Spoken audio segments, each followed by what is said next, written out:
Doors closing. Hi, this is Ryan Hoppe's mom, and you're listening to Happy Hour. Welcome back to Happy Hour with Ryan Hoppe. Yes, now. What? Now. If I hit this button, boom, the whole program's gonna start. Okay, well, hit it. All right.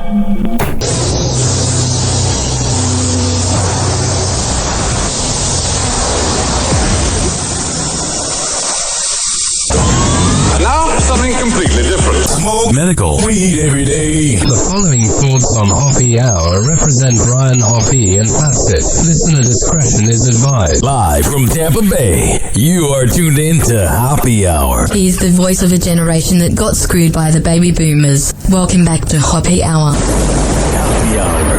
Happy Hour.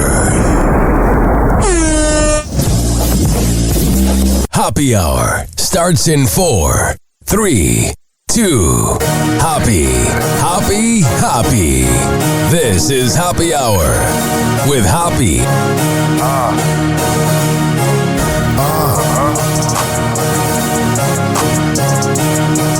Where we at? Always going in, never doubt it. Never worry about the dollar. Need a source or trending topic. Be the hottest, search about his competition. Microscopic, never copied. I'm a giant rolling weed up, now we flying. H-O-P-P-E. H-O-P-P-E. H-O-P-P-E. You already know Happy Hour in your system. Oh my goodness. I learned today, in this past few days, that I need to be grateful. But first, you can always leave me a voicemail, and I'll play it on the next show. 856-49-HOPPE, H-O-P-P-E. That's 856-494-6773. You can tweet at me at Ryan Hoppe Radio. You can always email me, ryanhopperadio@gmail.com. Okay. Very soon, we will be going live on the Riverside app. So you will be able to call me live and communicate via the app. And also, ladies and gentlemen, boys and girls, we got some exciting things as I will be doing the late night radio show very soon with radio legend Terry James from the Lex and Terry radio show. One of the main influences for me going into radio. I know I have a lot of influences, but Lex and Terry are top 10. I love Lex and Terry. Okay, so let me do a story here. A lot of people wouldn't talk about this, but I'm almost too genuine on the show.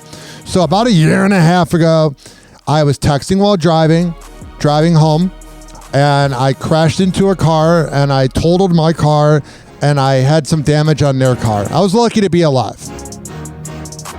So it was not drinking while driving, but because I had property damage, I need to have an SR22 until 2027. And the insurance company that rhymes with Schmeiko can just not do it correctly. For some reason, when I got into the car crash, the cop didn't think I had insurance. So I had to deal with this whole thing last year where I had to have Schmeiko send in a form that said I had insurance, but I had a 2016 Accord at the time, and they kept saying 2015 because you have to have Geico send the message to them. You can't just hand it in the form, which I totally get. So what happened was Schmeiko sent the SR26 to the DMV this week or last month, not the SR22. Then I get a letter from the state of Florida pretty much saying, yeah, they sent it to me on the 27th, which I thought this was a little annoying that they waited until the last week to tell me I didn't have the SR22. It's almost like they're trying to get money. You know what I mean? But here's the thing, ladies and gentlemen, boys and girls. So I get the message on the Friday, I think it was like January 29th, or I got it on the 28th, but I got the SR22 sent in on the 29th, and everything was fine. But then they sent it the SR26, not the SR22. So I'm driving in Tampa last night or the day before, and I get pulled over.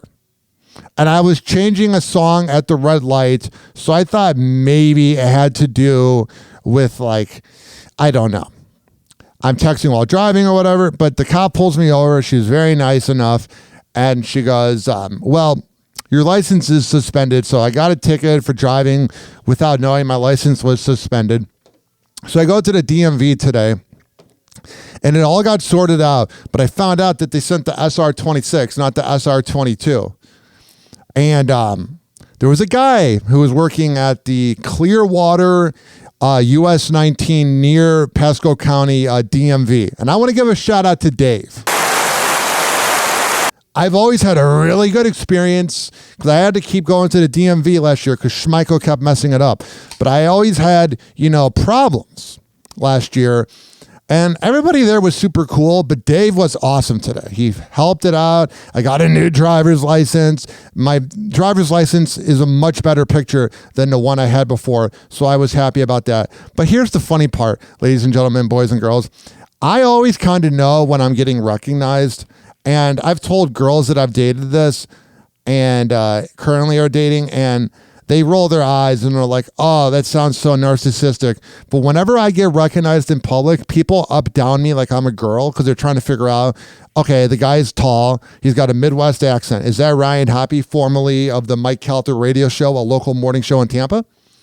So when I got to the table or to the clerk, the guy does Dave did the up-downing thing. And I'm like, maybe he knows who I am.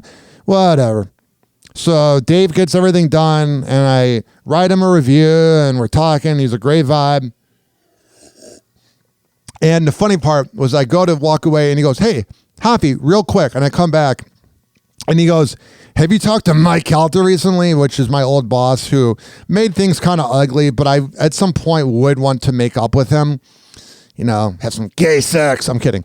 But the thing is, we still don't really get along. And I said, it's on him. I don't even know what he's mad about because Mike was mad that I left the Bone to go join sports radio, even though he said I could. But I don't really feel like rehashing that. But it was just really funny that when I realized I got recognized, I was like, he didn't know who I was. But shout out to Dave. The guy was the best. He got everything figured out, man. I'm good under pressure, but I get really anxious when I'm under pressure. And the whole time at the DMV, I was having a panic attack. And I have this really bizarre thing that whenever I'm in a moment where I'm freaking out, I start praying. But then once I'm done, I'm like, I don't believe in God. But I feel like I need to start believing in something. I don't want to go to church, and become Christian or whatever. But at the same time, I want to figure out how I can maybe, I don't know. I don't know if it's a midlife crisis or whatever, but I'm just telling you. I know people roll their eyes at midlife crisis, but you could die at 60 and I'm 31. But again, shout out to Dave and Mike Calta. Hit me up. Life's too short, man. He's going to want me to hit him up first, but I got nothing to be sorry about. 856-49-HOPPY. So shout out to Dave. Today on TMZ. Okay, Taylor Swift seemed to express displeasure when she wasn't received as well as she thought she would at the Super Bowl.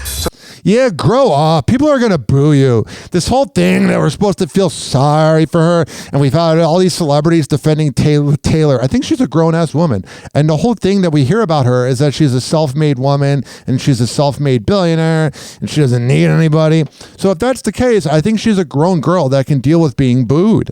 So she asked the question, boo who? They show Taylor on the big screen, and it's just a wall of boos. Yeah, she did not expect that. She goes, what is going on? And then Trump trolled her on social. Yeah, that was kind of a bitch move by Trump. Freaking idiot, man. I had an uncle, my Uncle Kenny, who died last year. That was a Trump hater. I'm not a Trump hater, but I feel like I'm becoming my uncle where I just get annoyed with things he does. I like some things Trump does, but some of these things, man, I'm like, who cares? Not everyone's going to like you. Rubbed it in. He said, she got booed out of the stadium. MAGA is very unforgiving. That's the thing is he thinks everybody that dislikes Taylor is MAGA. I'm not a big fan of her, and I'm not a MAGA. Just a plain narcissist, man. And he also went to Pedophile Island. Well, we wondered if Kendrick was going to go there, and he did. I got to skip over this because of copyright. Do. It really sucks. I can't play copyright. All right, back to this. Argue he didn't. Oh, he did. He did. No, he backed down. He backed down. The question was he going to say certified pedophile? The answer is no. He did not say it. But he did look down the barrel of the camera and say, "Hey, Drake." Even though he didn't say pedophile, he still pretty much did it. When Kendrick Lamar was teasing everybody during the Super Bowl, I was like, when he was playing the beat for a second, I was like, he's not going to play it. I still think it was good enough that he played the song because everybody's wondering about it. All the boomers are asking about it. All right, I got to skip over this freaking copyright. So sick of these rules. Can't play a second of a song. I have to skip over it. Everything. Justin Baldoni talking about seemingly everything that happened with Blake Lively. Whenever he was talking on this podcast, we played the audio yesterday and I made it into a video. It's on my YouTube and all my social medias at Ryan Hoppe Radio. Quick little plug there.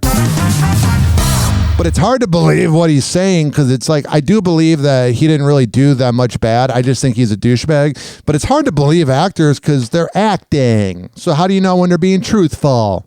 I had a intense year. And he's crying. Well, he says he lost work. He did. He can't make the sequel to the movie. Why can't he do the second? She's the main character. No, you swap out Blake for whoever just kill her off. Her enemy is. Oh, Leighton Meester comes in and gets On the TMZ tour, we got John Legend and Chrissy Teigen. Oh, what douchebags, man. Freaking so sick of them. Go lay in coconut milk and shut up. I asked, can you guys come on the bus? There's a birthday girl. Yeah, they want to look good, you know. Their person lost in the election. Everybody knows that Chrissy Teigen's a brat. And that's the TMZ video, just playing a second of it, because that's the intro to the TMZ segment. So let me get the full TMZ tour bus experience of them. I just don't like these people that pretend to be nice, even though she's literally told people to kill themselves. And she's literally been mean to everybody. I just can't stand bullies. Sometimes you need bullying if you do something wrong, but when you're a woman and you're unintentionally mean to other women, that is not the vibe. 856-49-HOPPY. That's 856-494-6773. You can tweet at me at Ryan Hoppe Radio, and you can always email me, ryanhopperadio@gmail.com. All right, let's see what's going on here with them on the tour bus. I get some Girl Scout cookies Oh, from look the at TMZ this. tour bus. She puts the 10 on display. There they are buying Girl Scout cookies, having to show everybody how good of people they are. Mm-hmm. See that? Yay! Do we need to do the counterfeit test? You're not funny. I think it's Freaking douchebag. real. What do you want? What's your favorite Christmas? Samoas. Or Thin Mints. Why? She just has fake bratty vibes. She's like a millennial Kamala. Even with that fake laugh. Shut up. Or Thin Mints. Why? You want your change? We need change. Hold No, I on. want you to keep the change. Okay, thank You're you. welcome. Thank you so much for saying Anyway, the TMZ tour is honored to see both of you. Thank you, guys. Cutest celebrity cover there is. I'm so sick of these reporters kissing their ass. They're not that cute. They're pretentious. Mm-hmm. Thank you. Appreciate Please stay glowing. What is your skincare routine? He wants to come home with you. Oh, can you guys There they are looking at their dog. on the tour bus? The TMZ dog. I really want to. I want to do the tour. I really do want to do the tour. What a bunch of cackling hens. Advice for people out there who want to become entrepreneurs like you? This is so staged. They're trying to make it seem like they're just going on a TMZ bus out of nowhere. But John Legend really hasn't done anything recently, and no one likes Chrissy. So this is them trying to look good. All You right. guys are making this people say, am I? John Legend, how's music, bro? All right, I can't do this. So freaking fake. I just can't stand fake celebrities. Looking at this right here. Patrick Mahomes Sr. argues with John Rocker in New Orleans. Is it staged or fake? Patrick Mahomes Sr. is another guy that, like, he was a good baseball player or whatever, but he's another guy riding off the cloud of his son. I'd be so embarrassed if Patrick Mahomes Sr. was my dad. He drives drunk, and then in the DUI video, he had to name drop his son. I find name dropping to be so freaking nauseating. It's just so embarrassing.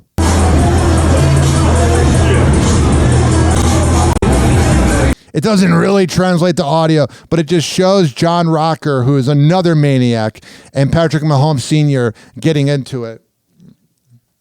Also here, Mandy Moore. Hey, Amazon, get your S together. Amazon spokesperson Steve Kelly tells TMZ, we reached out to Mandy Moore via Instagram to apologize for dropping our package at the house that burned down. That's pretty much what happened. So there was a package that the in-laws of Mandy Moore bought, and it got dropped off at the house that burned down. But also, that's a tough situation that the Amazon driver's in, because they're on kind of like a queue, you know, they got to drop off things as fast as possible. They're on like a quota. And what are you supposed to do when you're dropping off the package and then all of a sudden, like, you're at a house? I mean, maybe not drop it off, but I can still see if you got 1 million packages you're dropping off. I mean, you'll never see a crazier driver on the road than an Amazon delivery driver. They drive like maniacs, almost as bad as cops. All right, here is a video right here of Tom Holland saying why non-alcoholic beer helps him. It's good to see you. Nice cap, bro. I see you came out with a non-alcoholic beer line. What inspired that? Well, I got sober. I was talking to somebody last night. I was like, do people that drink non-alcoholic beer, what do you think of it? And the person said to me that, like, I drink kava and I don't drink anymore. So that kind of changed my mind. But still, I think it's a little iffy. And I was looking for something that would scratch the itch, and I couldn't quite find what I was looking for, so I thought I'd start my own. That's amazing. Is it a crowded market, or most celebrities go for, like, I'm going to do spirits or this or that? Is non-alcoholic beer I think you describe it as an emerging market, and I think, like, the category has proved it's not a trend. It's going to grow and grow, and, you know, we're just lucky to be a part of it. What's your favorite flavor that you got? Oh, I like the IPA for me. The Ed Chill IPA is my favorite. It doesn't give you the itch to then have a real beer, or it just completely satisfies that craving? No, it totally scratches the itch for me.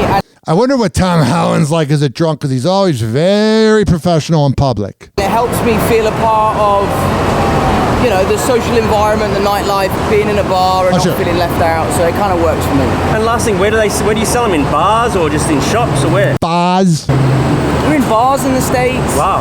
We're at Sprouts and Total Wine. I love Total Wine. And Target. Yeah, it's a good place to be at too, Target. If you ever want to pick up some women, go to Target. Oh, really? You can get it online in the UK now. Are you going to expand and take on non-alcoholic tequila or whatever, you know? I think we'll continue to try expanding, but right now we're just focusing on, like, customer service, working with people, making sure everyone's happy, making sure the cans come intact. Right. And it's going really well. Awesome, man. Hey, I appreciate your time, man. Thanks. You're a great guy. Thank you, Tom. That was a very cordial conversation between a celebrity and the paparazzi, because a lot of times it gets kind of heated. It gets out of control.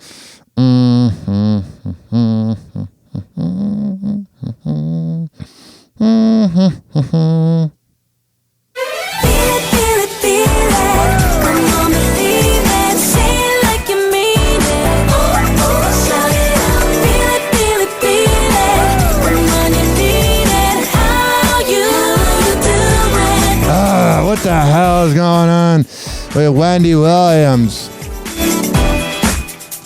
I don't want to say it's karma, because I feel like that's even bad karma for saying what she's going through is karma. But what she's going through, she would have talked about on a show if, like, any celebrity was going through it.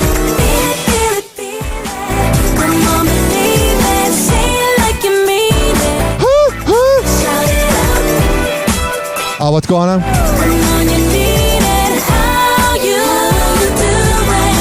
All right. I just have to play that. Every time we talk about Wendy Williams, it's like a rule. Donald Trump just put it into the, Oval Office. He signed that piece of paper and said, every time Ryan Hoppe talks about Wendy Williams, he can't just go in and talk about it. He has to play the music, because there's a clip here.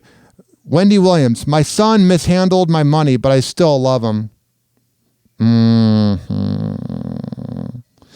She'll be spending time with her son, who she believes took advantage of her financially. I have been Oh, geez. She said took advantage of her financially, but she still loves him. I have been talking with Wendy Williams for hours on end. That's got to be weird. Harvey Levin and her talking. This woman is being treated, in my opinion, like a criminal. She obviously, when you're talking to her, she is rational. She is responding. She's fine. If you're charged in a criminal case and you can be free to sit at your house and be tested for alcohol consumption regularly and intermittently, why can't you, who is not charged with a crime, be released to your house? Yeah, these conservatives are kind of creepy. Like, I don't think Wendy Williams is all there, but I'm not a fan of how they treat people in these conservatives. They're still humans. Because it's about my money. It's about holding my money and using it for other people and nothing for me. You know, it's about paying for this, paying for that. Oh my gosh, you need an attorney, you need a lawyer, you need this, you need that. It's all my money that other people are taking my money from. Can you talk to me about how Wendy ended up in a guardianship? My understanding is somebody was in her bank account that Wells Fargo flagged, and there was large withdrawals being taken out. My son, you know, he overstepped his boundaries. Oh, geez. In terms of me. You understand? He overstepped his boundaries, and he was inappropriately using my money without telling me crap about it. You know, like is he stealing from me? Look, all I know is that in terms of what I'm dealing with, and that this is still going on, because, you know, that's when my money got frozen at Wells Fargo. Thank God. No more money stealing from my son and the other people. Wells Fargo, your bank, said you were the victim of undue influence and financial exploitation with respect to your money. Who was unduly influencing you? Who is the person that was doing this? Thank you. Listen, my son is a really good person. You know what? Oh, God, I'm not going to cry about that. Oh, I'm sorry for cursing. Look, my son is a good person, but at this point, he is a horrible person to me. Oh, man. Here's the narcissism of Wendy Williams. That it's always everybody else's fault. It's never her fault. You know what I'm saying? You know, it's the way he moves with other people. I just don't understand how narcissists can just walk around, and I'm not saying her son's not that, but I don't know how narcissists never realize that they're the problem. I mean, she was in radio. It makes sense. You know what I'm saying? And what's going on with these other people at my apartment in Miami? What are you doing? Oh, you spent on what? And what is going on at Wells Fargo? There was a situation where Kevin's... I wonder what Wendy Williams is like as a mom. These other people at my apartment in Miami. What are you doing? Oh, you spent on what? And what is going on at Wells Fargo? There was a situation where Kevin says he wanted to rent a boat for his birthday for $1,500 and ended up getting a boat that rented out for $113,000. Okay, maybe he's taking advantage of her a little bit. And he blamed it on the bank, that the bank wanted him to have that. That never really made sense to me. You or me, you know what I'm saying? I wonder if like Wendy and Harvey Levin go back as friends, because she definitely can trust him to open up. He has a way of getting with, you know, a couple of other people. You know what I'm saying? My son is not the only one, you know what I'm saying, involved with my money. You know what I'm saying? Yeah. I'm very indifferent about this conservatorship, but I'm starting to realize that she might be getting taken advantage of a little bit. In September, we know the judge said this in court. While Mr. Hunter, that's the son, Kevin, apologized for past mistakes and inappropriate behavior, the court is not convinced that he can keep her safe and wouldn't willingly or unwittingly expose her to financial exploitation. Does that resonate with you? Yeah. Guy, can you imagine if this happened to anybody else during her show? She would be all over this. Yes. Yes. All right, so that's her lawyer talking. 856-49-HOPPY. 856-494-6773. Here's another video of Wendy Williams. She says that she is being treated like a criminal. What is this? Is this karma? Because I don't want to say everything is karma, because she is getting older.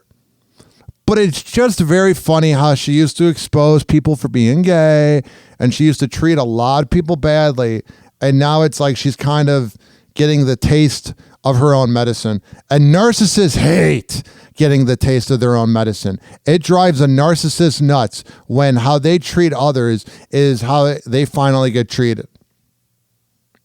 I've seen it a lot in radio. I've seen it a lot everywhere.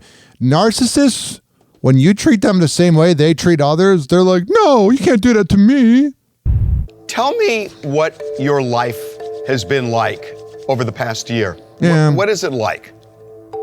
Isolated. Where I am is this place where the people are older. You know what I'm saying?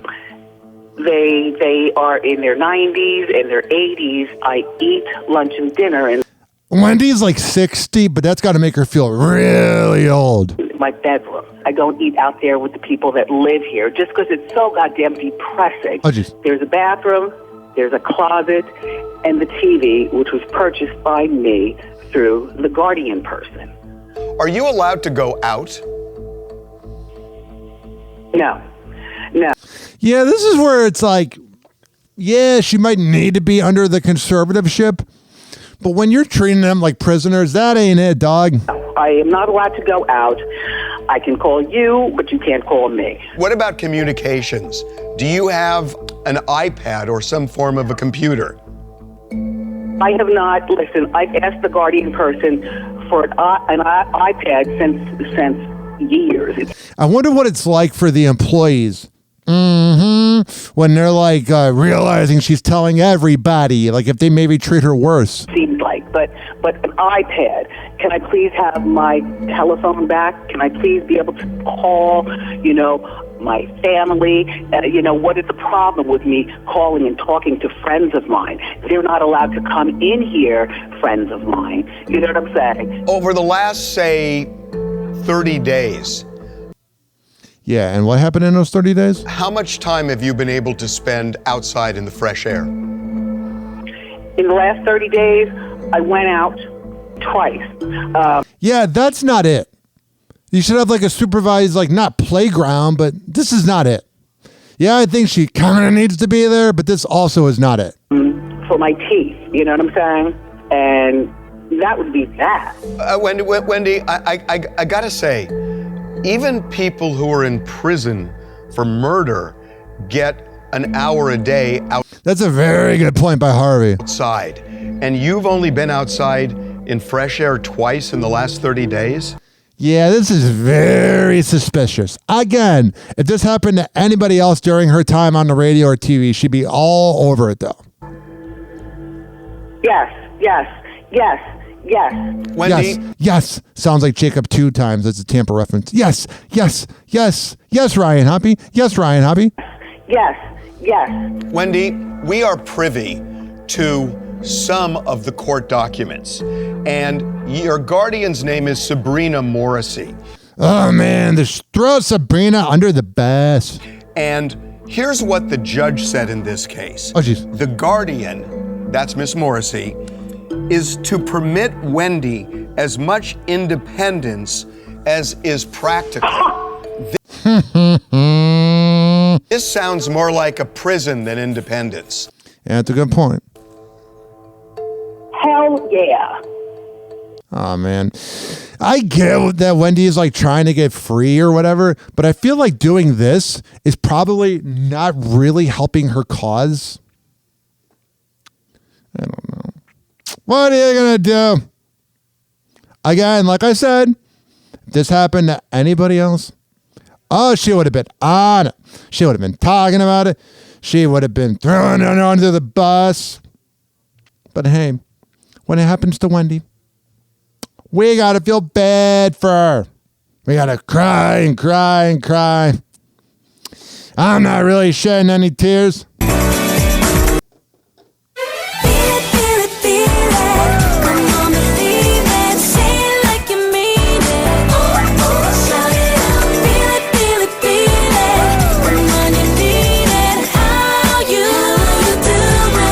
I don't think she's doing very good. Happy hour. Happy hour. It's time for Hoppe in the morning.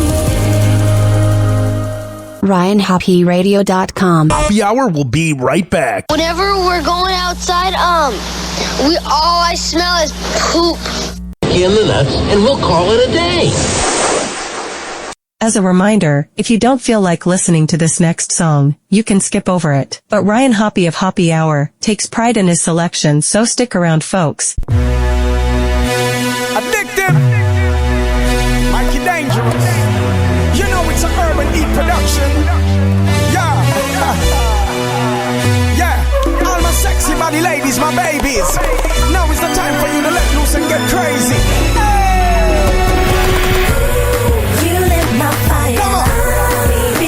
Stop now. Keep it burning. Let me hear you screaming. My little game. Shut the two-way off now. Take them clothes off me out. Let me show you how we play my little game. Got my girls and me looking fly. Take a night out, we out the door. As I pulled up to the club, saw you there, damn you're hard to ignore. The party's jumping, you're on the floor. Let me put your hands where I want them more. As I move with you, I can't deny it. I want you badly, baby, we on fire. No, come into my secret place, you see what I do. You live my fire, baby, don't you stop now. Let me hear you scream and play my little game. Shut the two-way off now. Take them clothes off me out. Let me show you how we play my little game. Move your body down, shake your body down. All the way down, all the way down. Move your body down, shake your body down. All the way down, all the way down. Seen you around here once before. Turn my head to your heart to ignore. Got me thinking, I approach ya. Give you my number to give me a call. It's 2 a.m. now, I hear your voice. Asking me what I wear and take it off. I'm wondering if you're coming over, so we can do just a little exploring. I just wanna show you what you want me to. Come into my secret place, you see what I do. You lit my fire. Baby, don't you stop now. Let me hear you scream and play my little game. Shut the two-way off now.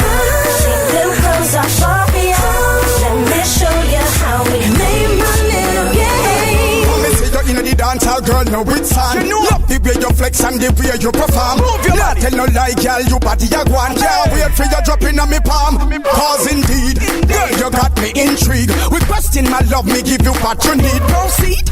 Give your loving and make you please. I make you sing songs like these. Sweet melodies, your heart and your soul you revealing. Anytime you're ready, make me know what's the dealing. Throw your wine, girl, me don't know the meaning. Tonight I'm gonna give you some of this sexual healing. Girl, you're sexy, you're so appealing. The face and the way, some me know you are the real thing. Gonna have the screaming, lots of heart breathing. So my girl, why express your feeling? You lit my fire. Baby, don't you stop now. Let me hear you scream and play my little game. Shut the two-way off now. Take them clothes off me out. Let me show you how we play my little game. Oh, you lit my fire. Baby, don't you stop now. Let me hear you scream. All my ladies, my baby. Play my little game. Shut the two-way off now. Take them clothes off me out. Let me show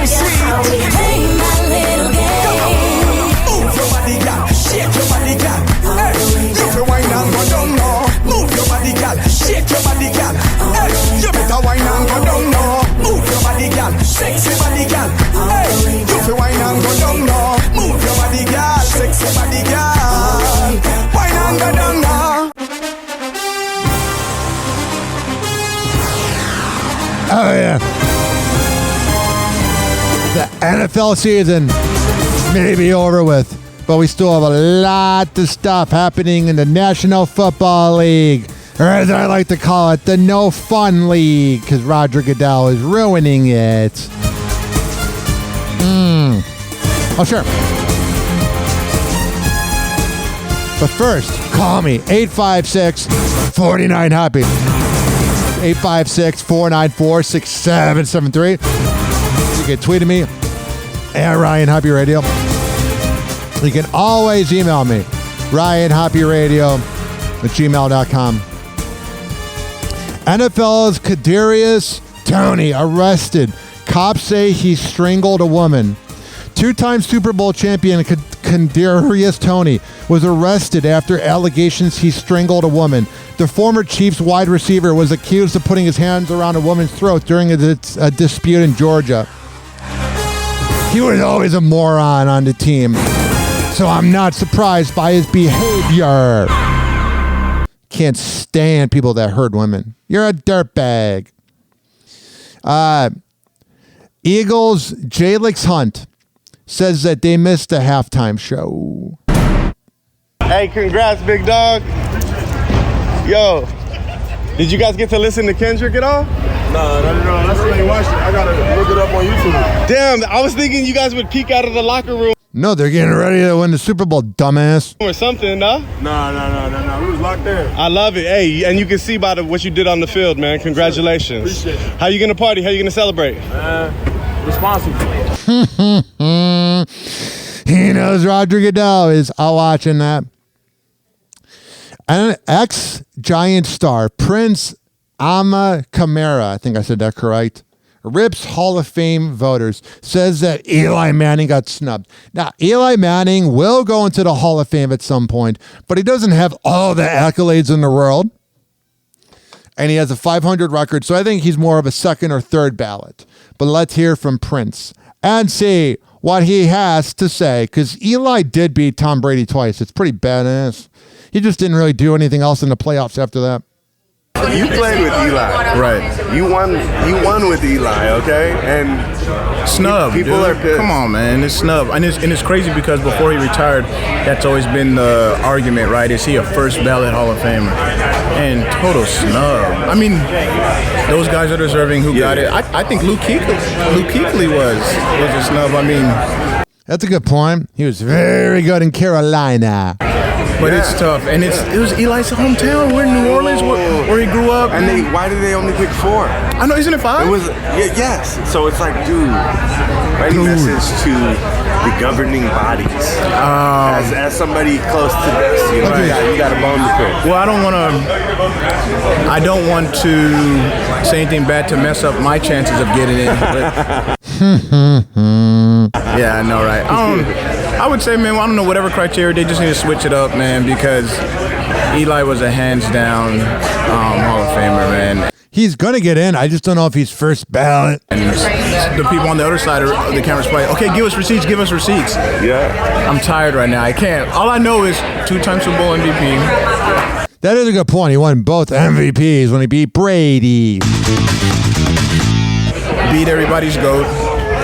Never missed a down, never missed a play, never missed a game.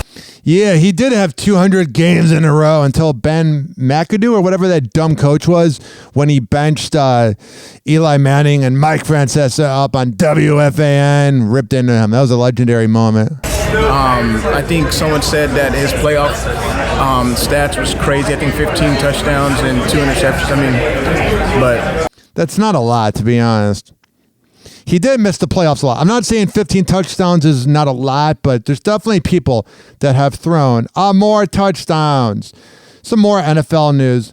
Travis Kelce reacts to the Super Bowl loss, says it is a hard reality. I think he's freaking out more that Taylor will be missing or that Taylor might dump him. I don't know. Like, I'm not saying it's not a big thing to lose the Super Bowl, but they've been to like 90 Super Bowls, and you're still a millionaire, and you're still maybe banging Taylor. Like, life is still good. It's hard to feel bad. Like, I don't know. I get it. I get that you want to win everything. I'm not saying I wouldn't be sad either, but he still lived a great life. It just seems a little bratty. It reminds me of high school when everybody wants everything to be perfect. Like all the popular kids would complain about something, and it's like, you sound entitled. Going into the game, I felt as confident as I ever felt. Yeah, I thought the refs would help us out, but we didn't even have a chance to have the refs help us out because they were just blowing us out. And going into a Super Bowl or a playoff game or a big game in my life, and for a bunch of reasons that it just didn't happen, man. It just you guys didn't really show up. You had a lot of drop passes or whatever. It wasn't our day. Couldn't find a lick of momentum. I'm kicking myself for some of the tiny decisions I made on. Yeah, he didn't really have a good game. He really didn't have a good year, It wasn't bad. It was still a good year. But for Travis Kelce's stats, The field, trying to do something more than what I was asked to do during plays. I wasn't the best leader. Yeah, you kind of came off like a brat. That I could be in motivating my guys and keeping my guys, calm, cool, collected. And I put a lot of that on myself as, the guy that's been in the building for 12 years and seen a lot of football. And those 12 years have gone by real fast. Actually seeing a situation just like this in the Super Bowl, talking about the Tampa Bay Super Bowl. Yeah. There's an unspoken thing where when they play a really good defense, they lose. Mm-hmm. It's a tough pill to swallow, man. Every time we felt like, we made a big play or we got something going, a penalty would happen or we'd be going backwards. Throw an interception on him. And then on top of that, just... he's trying not to throw Pat under the bus. Just not executing the play calls. It wasn't the play calls. It was a cumulative effort of everybody just not finding a way to get it done, man. And to happen on the biggest stage sucks, but to have it happen for the with my cloud chasing girl in the stands, second time in my career on the biggest stage, man. It's a tough pill to swallow. It's a hard reality, man. And I just I love my teammates. I love my. I thought he was going to say he loved Taylor. Coaches, Chiefs Kingdom. I'm sorry for how it ended, but it's. I mean, there's so many issues in the world with egg prices going up and Elon Musk being our president that Travis, it's not that big of a deal. It's a big deal to you and it's a big deal to Kansas City, but the other 49 states, not really. It's fuck. I have a beautiful life. I have a beautiful life, man. I have loved ones. I have the most amazing family in the world that supports me and what about Taylor? Everything that I do. What about Taylor? And they were all there, cheering me on and what about Taylor? And hoping for the best on Sunday, man.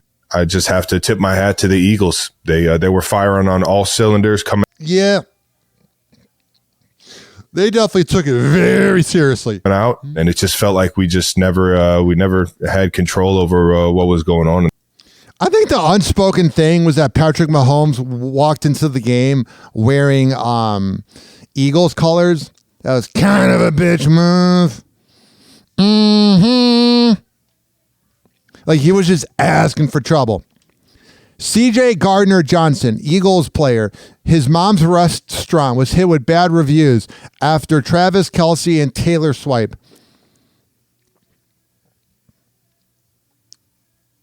CJ Gardner's parents, Brian and Dell, told Harvey and Charles on TMZ Live that they're not sweating the cyber attacks one bit. They're told the jokes are all new haters because King's Grill has actually been closed since late January.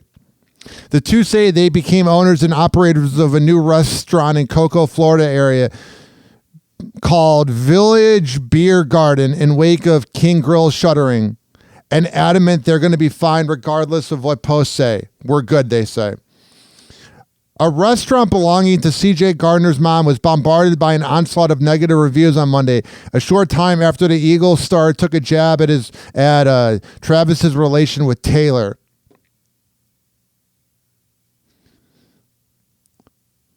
The way they wrote this is weird. The defensive back shared a photo of him in front of a tight end during the big game, and said, should have stayed with that thick S. Trying to figure out what the word is. Skank? He's talking about Kayla Nicole, because slut would be 4 letters. Skank? Strange. So I guess they got a lot of bad reviews because he ripped into Taylor in a way.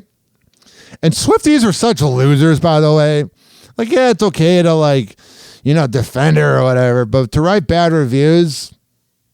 But then again, you are a fan of someone who's never the problem, so. So, did you see this? You raised this child to be trash talking, didn't you? Oh, geez, especially when you play for Philly. He get it from his mama. So then, if you're fine with him trash talking, then I would imagine you're fine with the backlash from some of that trash talk. Yeah, that's one thing I learned when I did the interview with Chad Zumach back in September, and I talked crap about the worst podcast ever. Who are these podcasts? I just copies Opie and Anthony and talks bad about everyone, but has an awful product. And they came after me. I brought it upon myself. Absolutely. We've been dealing with this since he was a kid. CJ has been the same player, same kid since he's been playing football. I always say he talks the talk because he can back it up. Hell yeah. Same thing with his mother. I'm a very successful entrepreneur. I talk the talk because I can back it up. Hell yeah. He got it honest. What were they saying about your restaurant, and what impact did it have? Did people boycott the restaurant? What happened? So I have friends that were sending me the screenshots, and they were going, oh my God, look at this. And the first thing everybody said, the Swifties have attacked. Yeah. I've ripped into Taylor, and the Swifties come after you. And the thing about Swifties is, like, if you deal with male trolls online, male keyboard warriors, they'll say, oh, you suck, or oh, you got a weird voice, or oh, you're a loser. They'll just say very basic insults. But Swifties, a lot of them are girl bosses. A lot of them are women that got marketing degrees. So they're very well written. So an insult from a Swiftie is very woody. Very wordy, rather. I was reading it. But let me tell you the funny thing to all of this. Yes, we've seen all the reviews. We've seen everything. Oh, geez. So my first thought to my husband was, somebody must have broken the Kings, because the joke is really on the Swifties and everybody that's entertaining the reviews, because King's Grill is closed because we purchased another business, and that is where the Super Bowl party was at. Swifties taking another L. Everyone was here. We brought the city out. We had a great time. The news people were here. So there's really no backlash to King's Grill because we are in the process of selling King's Grills anyway. So it didn't affect us one way or the other. King's Grill, the restaurant that everybody was spamming the comments, is not even open, you're saying?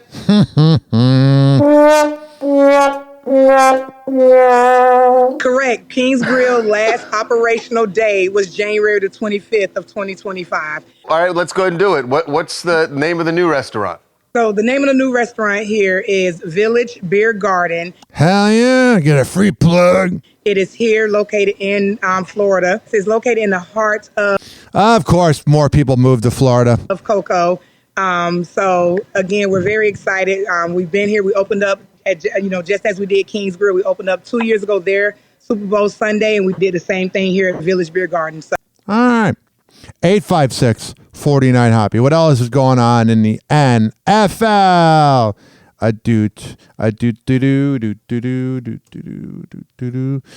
Oh, wow. The Hoppy Hot Topic sound effect that I use, for some reason, got removed from my archive, so it's back. Happy Hot Topic! Any other radio show would have edited that out, but I'm not perfect, and I am proud of my imperfections. Hats off to the Eagles, man. They got after us. I'm a pro at shaking it off at this point. I'm so freaking sick of hearing that. I just got to skip over the copyright. Travis Kelce's shaking off his Super Bowl loss. A source tells ET he put his all into it and is trying not to take the L too hard. Yeah. This is very weird. Taylor never made a post saying like, oh, I got his back, or I'm proud of you, or it's a good year, or you're one of the best players ever. That's the alarming thing about this whole situation, is it doesn't really seem like she has his back. There it shows him walking out in his stupid outfit, looking all sad. Very bitch slappable face. Thank you. She's walking out like, I can't be seen with a loser. We're told Taylor and Travis are still going very strong. Alright, I gotta skip over this because of freaking copyright. So sick of these videos, including the music. How do they have the copyright? But I don't. Alright, 1 second. She's been supportive of him since the Chiefs left Super Bowl 59 empty-handed. The Eagles winning 40-22. There was no... God, stop playing her stupid music. We can listen to it on Spotify. How do they have the copyright? Sick of this. Freaking sick of this. Not taking advantage of, the play call and executing. I mean, there's a lot that goes into it. You don't lose like that without everything going bad. So we haven't played that bad all year. Just yeah, you didn't really have the refs saving you. Couldn't. But honestly, like, what can the refs do? They even tried in the first quarter, but Philly just brought it. Find that spark. Couldn't find that momentum. That's Travis's reaction post-game in a video captured by the Washington Post. The one thing we have not heard is him say, oh, but I can't thank Taylor enough for being my support, for being, for having my back. And while he's bummed over losing out on what could have been a 3-year winning streak, ET's insider says he and Tay are grateful his team made it to the Super Bowl this year. All right, there we go. We have this here right now. Happy hot topic. As much as I love the Eagles, as much as I love the city of Philadelphia, there was not a f***ing ounce of me that traditional thing says you have to learn local. Jason Kelce is getting emotional about Super Bowl 2025. On the February 12th episode of his podcast, New Heights, the retired NFL player broke down in tears over the misconception that he wasn't rooting for his brother, Travis Kelce, at this year's game. That's why this game sucked. It was very, very hard to watch. As much as I love the Eagles, as much as I love the city of Philadelphia, there was not a f***ing ounce of me that... It's very dramatic crying. It's very manly. It's very weird. All year long, this podcast was all silly and doing their thing. And it's funny seeing them fight adversity. And I know that, I don't know. I tried to correlate that I was rooting for both sides the whole time, and that I was going to be happy and sad regardless. I've always supported you. I think he would have been happier if Travis won, to be honest. I've always wanted you to win. Every step of the way. And I wanted you to win this game. I thought I made that clear. You made it clear to me. It was weird, man. It was hard to navigate because I'm trying to, obviously I'm trying to say that I have people on the Eagles that I love, and I also have you. Though Travis, Patrick Mahomes, and the Chiefs were aiming to score the first three-peat in NFL history, they fell short to the Eagles, 40-22 All right, we already know that. Unless you live under a rock. Game. That just it just didn't happen, man. It just wasn't our day. Couldn't find a lick of momentum. I'm kicking myself for some of the tiny decisions I made on the field, trying to do something more than what I was asked to do during plays. I wasn't the best leader. Yeah, you take an L there. That I could be in motivating my guys and keeping my guys. At least you didn't yell on Andy Reid's face. Calm, cool, collected. And Jason, however, who also knows the feeling of losing a Super Bowl, had some reassurance for his younger brother. You don't probably care that much about it right now. I mean, you have so many records at this point that this is kind of just another one. But at the end of the day, it's just another thing that cements you as one of the best players ever to play in the NFL. Oh, jeez. I still think Gronk's a better tight end. That's the last thing that I care about right now. Yeah, freaking out about Taylor. I know. The only record I get is that he kept going on the field. All right, so there's that. Here's Kylie Kelce on Call Her Daddy. Happy hot topic. People are deeply disturbed by this. Kylie Kelsey is revealing exactly how she met Taylor Swift. Oh, wow. Kylie, who is the wife of former Philadelphia Eagles player Jason Kelsey. There's a comment. So are the Kelseys the new Kardashians? It feels like it.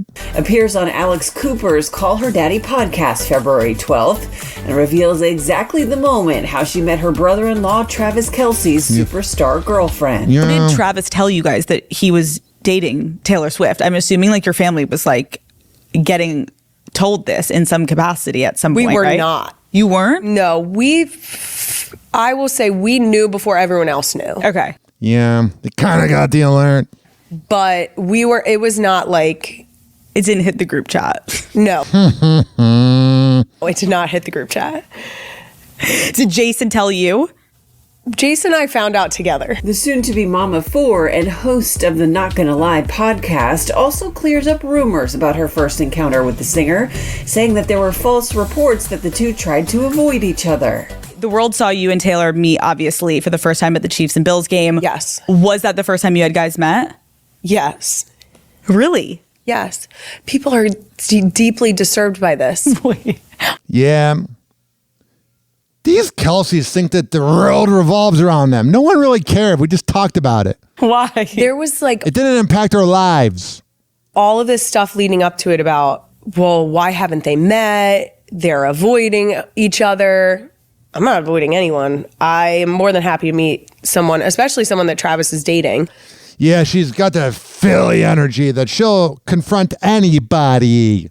But it was funny to me because I kept saying to people, I didn't meet Travis for probably close to a year. Right. When Jason and I were dating. And she's busy. Just a little. It's just so silly to me that that's like the storyline that's written. Kylie also shares that she and Taylor have welcome to being famous. Similar upbringings and bonded with the global pop singer over their mutual love of visiting the Jersey Shore. We grew up going to the same party girl. Shore points. So her family was like Sea Isle, Stone Harbor. Fun. And that's like the exact areas that I grew up going to. Like I've gone you went to Sea Isle? I've gone to Sea Isle City my whole life. All right, so there's 856-49-HOPPY. That's 856-494-6773. Today in Cloud Chaser News. Happy Hot Topic. Bill Belichick's girlfriend, Jordan Hudson, reveals their meet-cute. The 24-year-old girlfriend of the former New England Patriots head coach is celebrating their meet-iversary. In a heartfelt social media post, she revealed that the pair first met on February 11th in 2021 when he signed her copy of Deductive Logic. Yeah, so she was trying to scout him out since then. Textbook written by Harvard University professor Warren Goldfarb, sharing a video of herself opening the pages. What a nerdy name, Warren Goldfarb. Of the book, the 24-year-old wrote on Instagram, "Cheers to the fact that you still let me give you lengthy philosophical lectures 4 years later." In the inner cover, what could you possibly tell a 72-year-old man? The book, Belichick signed his name and the date, along with an inscription reading, "Thanks for giving me a course on logic. Safe travels." The And how she's giving him head. NFL legend also included the years of his Super Bowl wins underneath his signature. Yeah, that's like all he has. Hudson's post seems to confirm previous reports that she had met Belichick while on a flight together. Per TMZ, Belichick struck up a conversation with Hudson, who was then a college student, after noticing that she was reading Deductive Logic.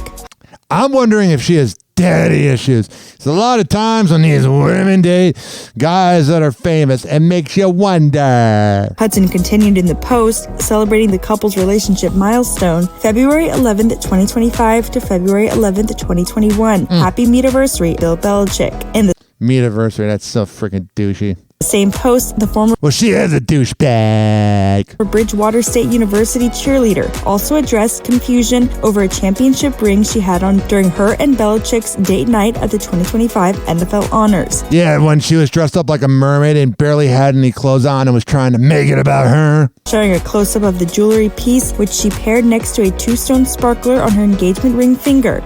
Thinking about them having sex is so repulsive. Hudson clarified that it was her BSU cheerleading national championship ring. Whatever, I'm so sick of talking about her. Travis Kelce says he is considering retiring. He told Jason, I know everybody wants to know whether or not I'm playing next year, and right now I'm just kicking everything down the road. I'm kicking every can I can down the road. I'm not making any crazy decisions yet. Right now, the biggest thing is just being there for my teammates and being there for my coaches, since we are going through a lot. All right. Do we have any other NFL news here? So I was going to talk about Drake being angry about the Super Bowl halftime show, but they're just going to play like so much of that halftime show that I don't really feel like going through all that editing. Let me see if there's anything else here that's NFL related. Taylor Swift slips tips into service staff at Grammys after party. Let's hear the audio of this. So it's her walking, and she has to let everybody know while she's on camera that she's giving them a tip. It's almost like Taylor makes everything about her, and she's never the problem. Happy hour. Happy hour. It's time for Hoppe in the morning. RyanHoppeRadio.com. Happy Hour will be right back. Whenever we're going outside, all I smell is poop. In the nuts, and we'll call it a day. As a reminder, if you don't feel like listening to this next song, you can skip over it. But Ryan Hoppe of Hoppe Hour takes pride in his selection, so stick around, folks. Since we did just talk about the NFL for 25 minutes, here is a song. There's the 85 Bears Super Bowl Shuffle on B96, Chicago's hits and hip-hop back when it was that station, and the reason I'm in radio with Eddie and Jobo in the morning, Brian Middleton in middays, Styles and Roman in the afternoons, and then I forget. But anyway, I'm being exact right now.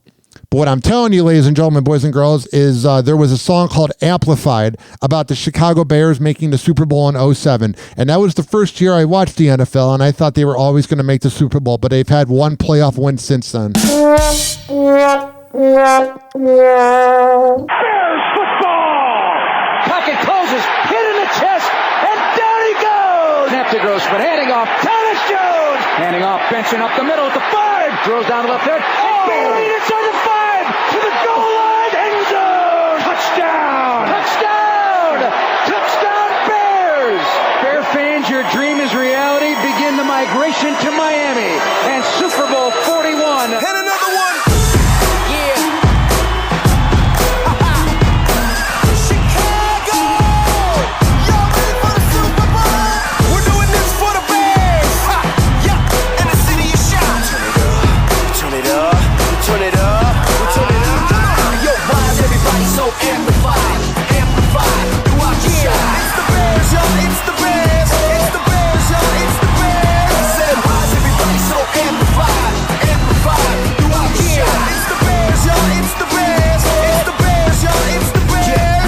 Just like this back in 85, Sundays the day the city comes alive. Dominating every game on Lakeshore Drive. One way to Miami, enjoy the ride. Non-stop, like a runaway train. The number 1 D and we bringing the pain. All in with the blitz and we stopping the run. There's no Super Bowl shuffle till the job is done.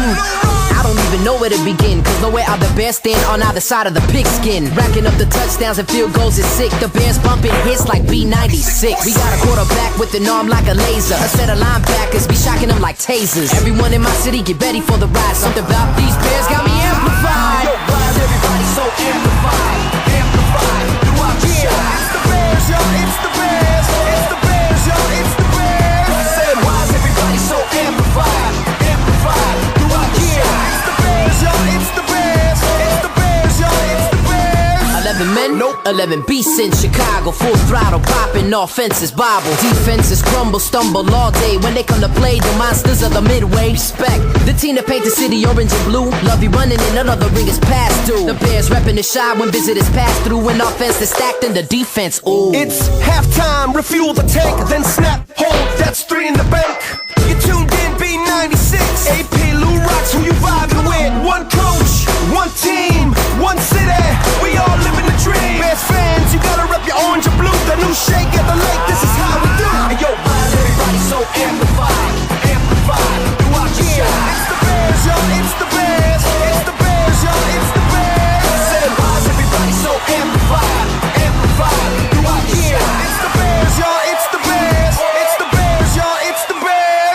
running scared if my jersey read 18 on the 4th of February. No mercy, Bears team defense descends offenses, the senseless, defenseless when Rex connects relentless. Shh, be quiet, proving all the haters wrong and they can't deny it. Everybody in the shot getting all excited. We're making history, critics better ride it. All day without a Wale, pounded with fences, swole like Thomas Jones and money like Robbie Gold. Making all the ponies fold when Lovey's Bears around. No luck for horseshoes, I'm prepared for Chi-Town. To the true Bears fan where the love is endless. 21 years, now it's time to end this. Bring the chip back to the city where the wind blows. And those first black coach winning Super Bowls. Hey, yo, everybody's so amplified, amplified. Throughout the shot. It's the Bears, yo, it's the Bears. It's the Bears, yo, it's the Bears. Say everybody's so amplified, amplified. Throughout the shot. It's the Bears, yo, it's the Bears. It's the Bears, yo, it's the Bears. AP, Lou Rock, the greatest team for the greatest fans in the greatest city in the world. And you got it locked to Chicago's hits and hip hop. Bears 96, Super Bowl 41. Let's go Bears! Happy Hour will be right back.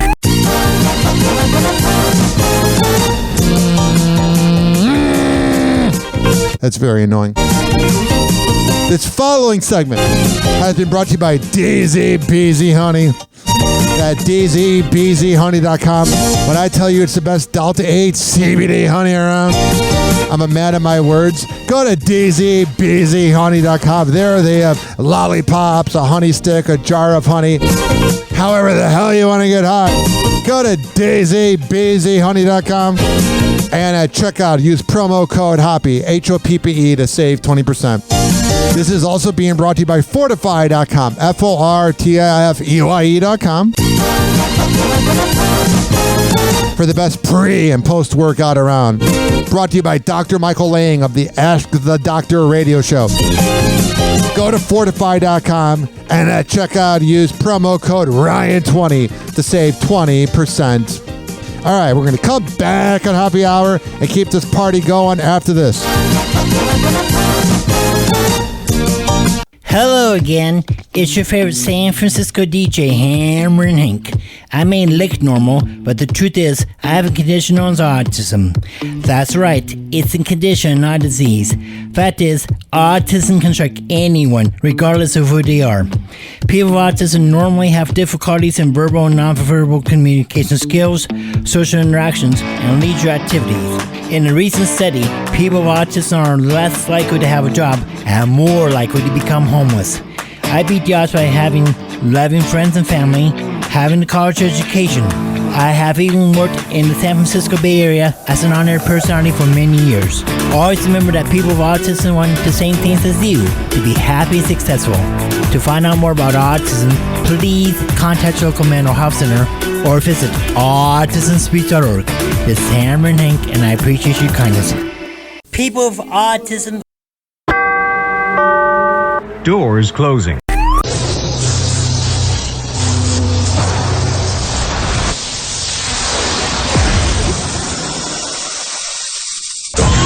Now, something completely different. It's time for Hoppe in the morning. It's Happy Hour!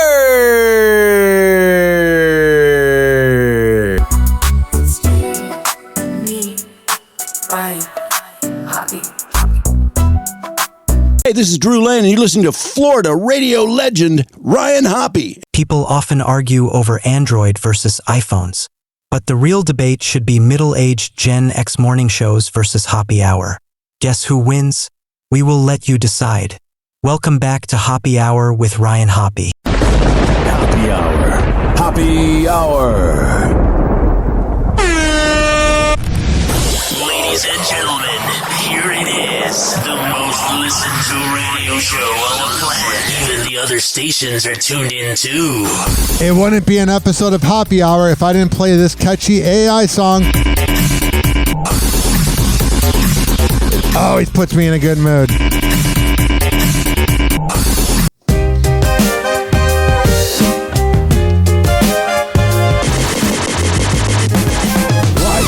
Life is good.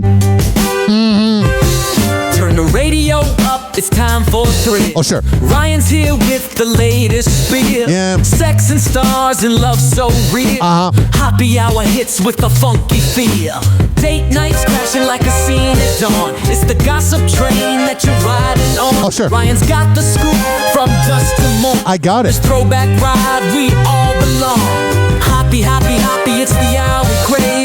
Ryan's got the juice and the beats that wave. Whatever. Turn it up, feel the love, let your heart behave. Tune in now, don't you misbehave. Celebs in the mix, it's a hot affair. From crushes to whispers, we're all aware. Yeah. Every secret told with a naughty flair. Happy hours live and it's everywhere. Happy, happy, happy, it's the hour we crave. Ryan's got the juice and the beats that wave. Sometimes I wonder about my older audience that doesn't like hip-hop and EDM music, what they think of this. Throwback jams. Enjoy it, folks. We're in it for a party. Be in the rhythm. Life's too short. Word, every perfect rhyme. Love and laugh, it's the Hoppe climb. 856-49-HOPPY. That's 856-494-6773. Whoopi Goldberg just can't keep her mouth shut. Sometimes I like her, and sometimes she's just a dirty, rotten imbecile. And listen, I can't stand Elon Musk. I think he's an absolute scumbag.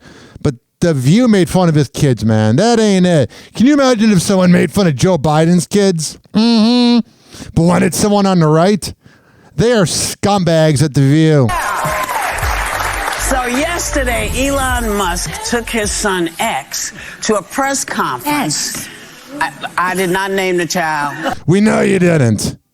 I wouldn't want you as a mom. Stupid liberal laughter. It sounds like the, audience of a Jimmy Kimmel show. A bunch of kiss asses. And I don't want to hear any more mess about our names, okay? Okay, who cares what someone names their kid? Again, I can't stand Elon. I can't stand him. But you're making fun of kids. You're a loser. Okay? Oh. Anywho. I hate anywho. He took little X. Funny. And little Instagram. Shut up, Joy Behar. No one likes you. He doesn't own Instagram. He just took little X with him to a press conference in the Oval Office to defend himself against critics who say he should not have the power to gut the federal agency. Oh. Yeah. So there's that. So yesterday, Elon. Oh, geez, that did not mean to play. So there is that. And then here is in the clip about Elon Musk's kid picking his nose. Whoa! Happy hot topic! All right, we got this here. I should probably unmute the website. You agree? Make sense? Elon Musk's son proves that sometimes you can't resist the itch. Oh, jeez. On February 11th, the SpaceX founder joins President Donald Trump in the Oval Office to address how the Department of Government Efficiency, which Elon oversees, plans to downsize other government agencies. But oh, goody. Just get rid of more jobs while you're the richest person in the world, you scumbag. No one could focus on those. Because of shut up. Downsize other government agencies. I hate you. But no one could focus on those two as the billionaire's 4-year-old son X continue to steal their spotlight. Yeah, I mean, any kid's going to be cooler than Elon. I don't care how much money Elon has. If he didn't have all that money, you would think he's a loser. I'm indifferent on Trump, but I can't stand Elon. I can't stand him with all my heart. In images from the event, the little one can be seen standing next to his dad as he delivers his speech, before finding himself on the floor for a mini break from all the talking. I can relate to that, bud.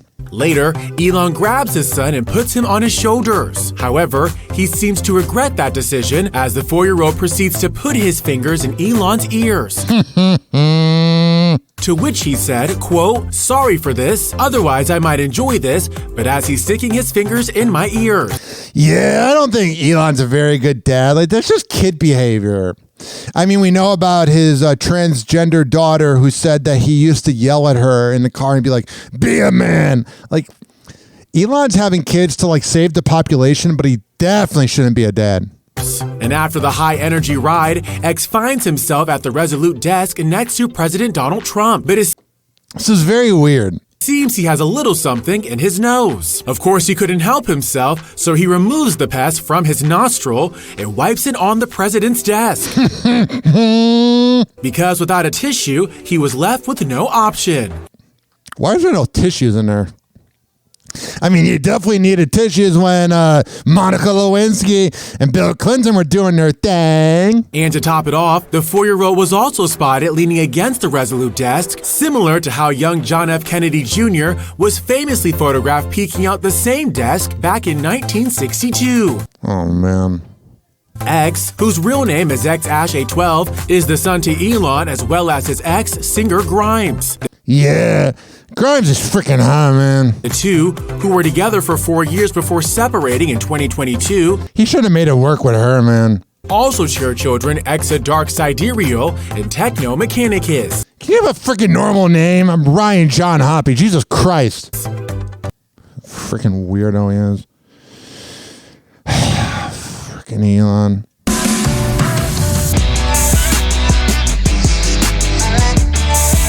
I probably can't play this because of copyright, but it's Pete Davidson debuting his new tattoos. All right, what do we have here? What do we want to do here? First of all, I want to say I hear you.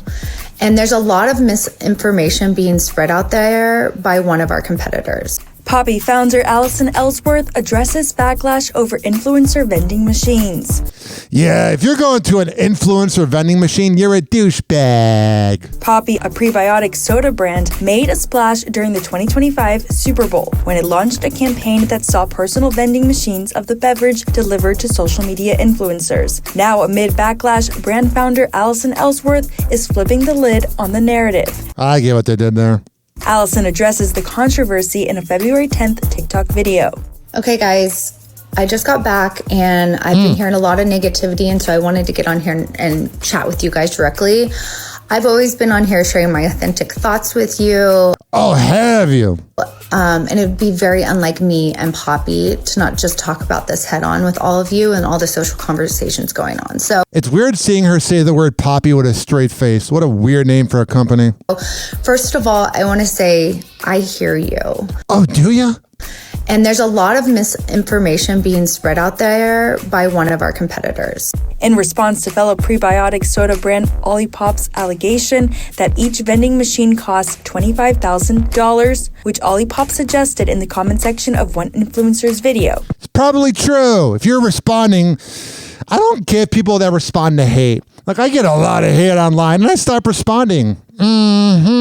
Alice noted that the price tag is not what it costs. That is not true. From our plans to the price tag of $25K, which is not what it costs, and that is not true. The founder, who started Poppy with husband Stephen Ellsworth, then explained the motivation behind the campaign. There's a comment that says that was a lot of vocal fry. Speaking to the criticism that the vending machines could have gone to other locations, such as schools or hospitals, rather than influencers. Yeah, but influencers don't think about anything else but themselves. This vending machine campaign, it was put in place to bring awareness to the biggest soda moment of the year, the Super Bowl. Oh, wow. We're not even really supposed to drink soda. We wanted to share Poppy with creators across the I just can't take it seriously when she's saying Poppy. U.S. who are hosting Super Bowl parties for their friends and their family. Creator marketing has always been a staple of Poppy's brand since we launched in 2020. Yeah. But I know that it's you, our community, that has been the biggest part of our success. Whatever.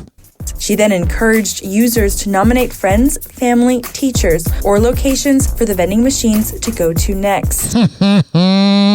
So all you're doing is fake apology. You make it about you. We can always learn and do better. Oh, really? I love how earlier in the clip she's like, I'm authentic. It's like, if you're authentic, you don't have to tell us you're authentic. These vending machines will be a part of the brand for years to come. We don't really care. And we want to work with you guys to get them out to the places you'd like to see them out. I bet she's insufferable today.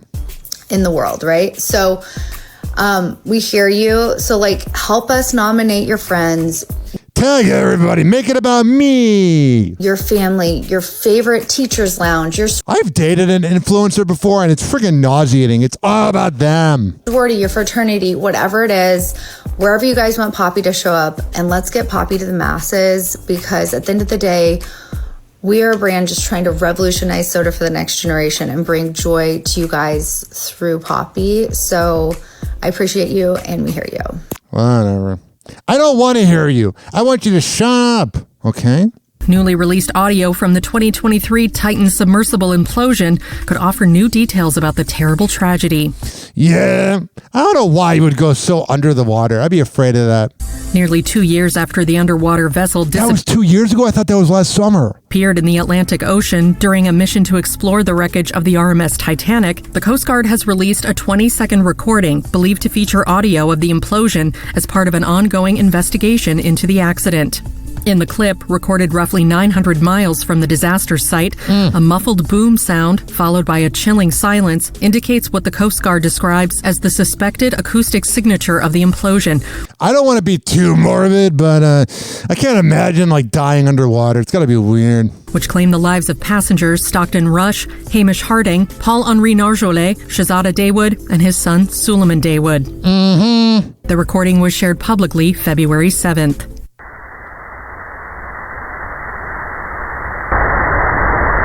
That's freaking frightening. Ugh, I'm getting chills, man. I'm also really high.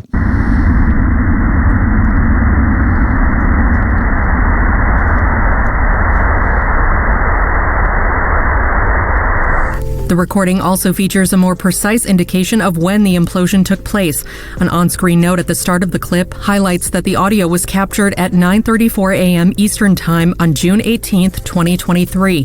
Wow, that was 2 years ago. Man, I cannot believe 2023 was 2 years ago. Roughly 90 minutes after the Titan submerged around 8 a.m. off time flies. The coast of Newfoundland, Canada. All right, so there's that. It's sad. Marlon Wayans. Soulja Boy's beef inspiring new scary movie role. He's currently in a war of words with Soulja Boy. When is Soulja Boy not in a war of words? And why is he always trying to be a mumble rapper? He made such good music from like 07 to 2012. It's like, go back to that, man.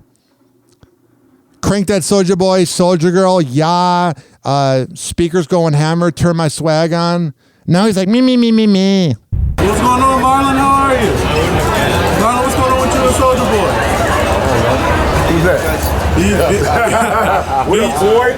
What fake laughter right there. What up, boy? 23 each, we can do Castro. Do you think he should have been as offended by your comments as he was? You know what it is. Or Venmo 23. I ain't gonna bother with Soulja Boy. How you doing, family? I'm good, man. How you doing? I love when like the paparazzi's talking to them and they're like talking to other people. They're like, you can wait a sec. Hey, yes.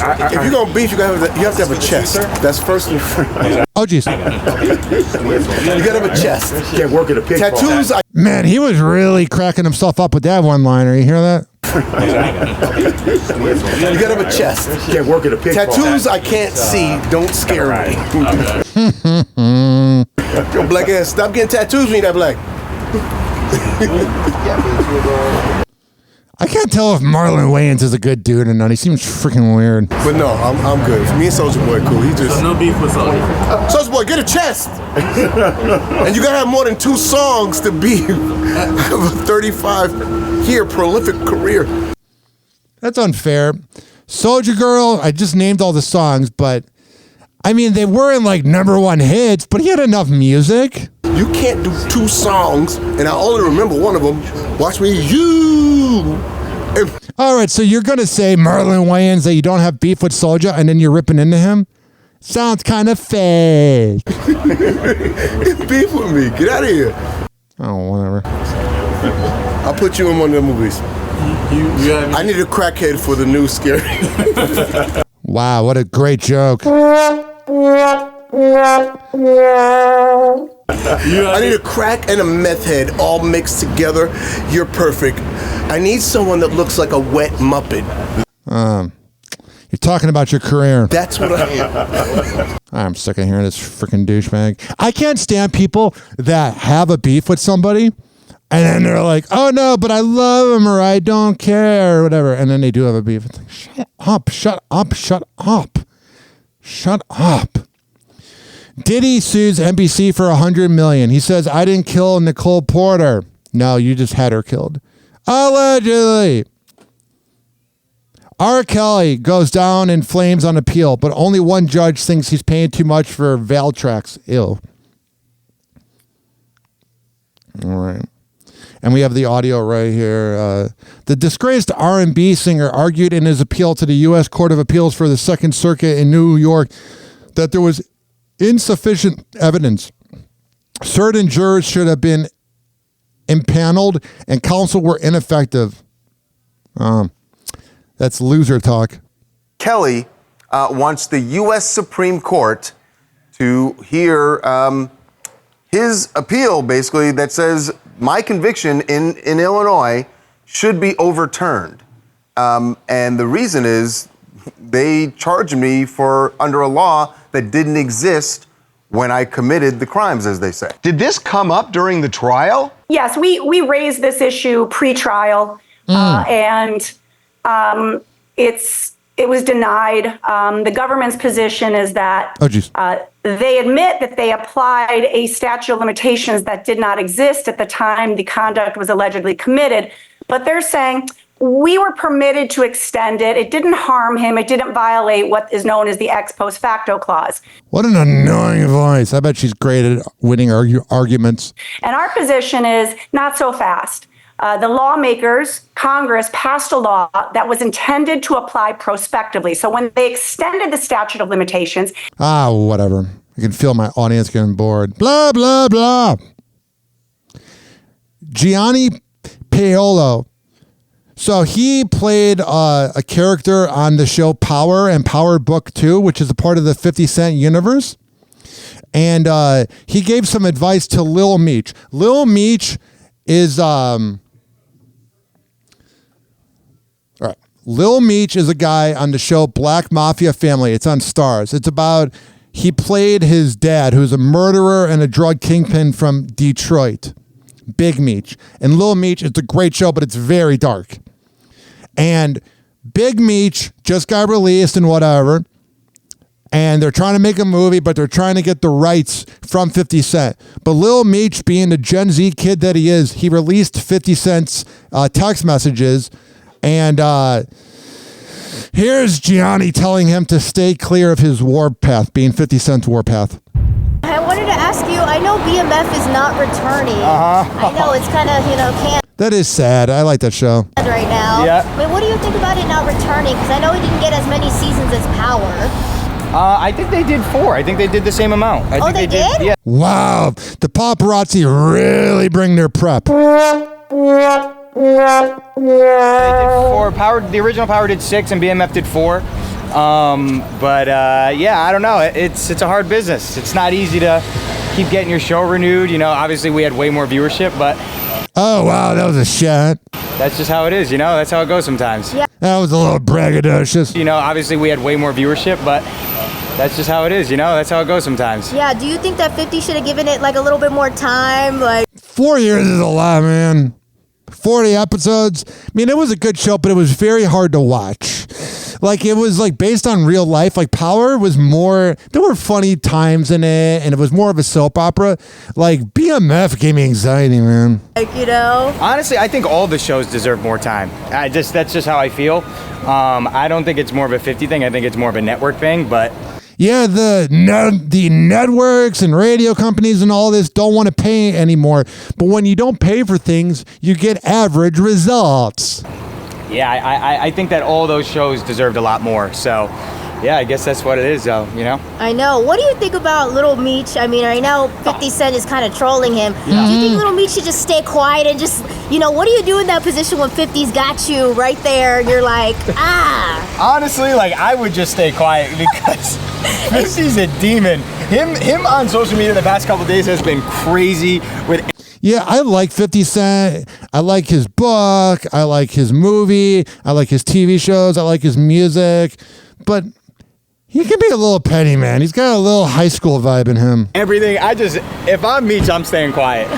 Last question. I want to know from you, I mean, what's the next film you've signed on for? Any show or anything? Oh, yeah, I got a movie coming out this summer called Trust. It'll be in theaters. I'm super excited. It's going to be dope. Hell yeah, bro. All right, let me see. 2 Chainz says, Kendrick's Not Like Us verse doesn't bother me. But Larry June claims he hasn't heard the full song. 2 Chainz, why did you lie to Drake about being good? Kendrick said 2 Chainz said you good, but he lied. Whatever. Freaking copyright, can't play it. So sick of this.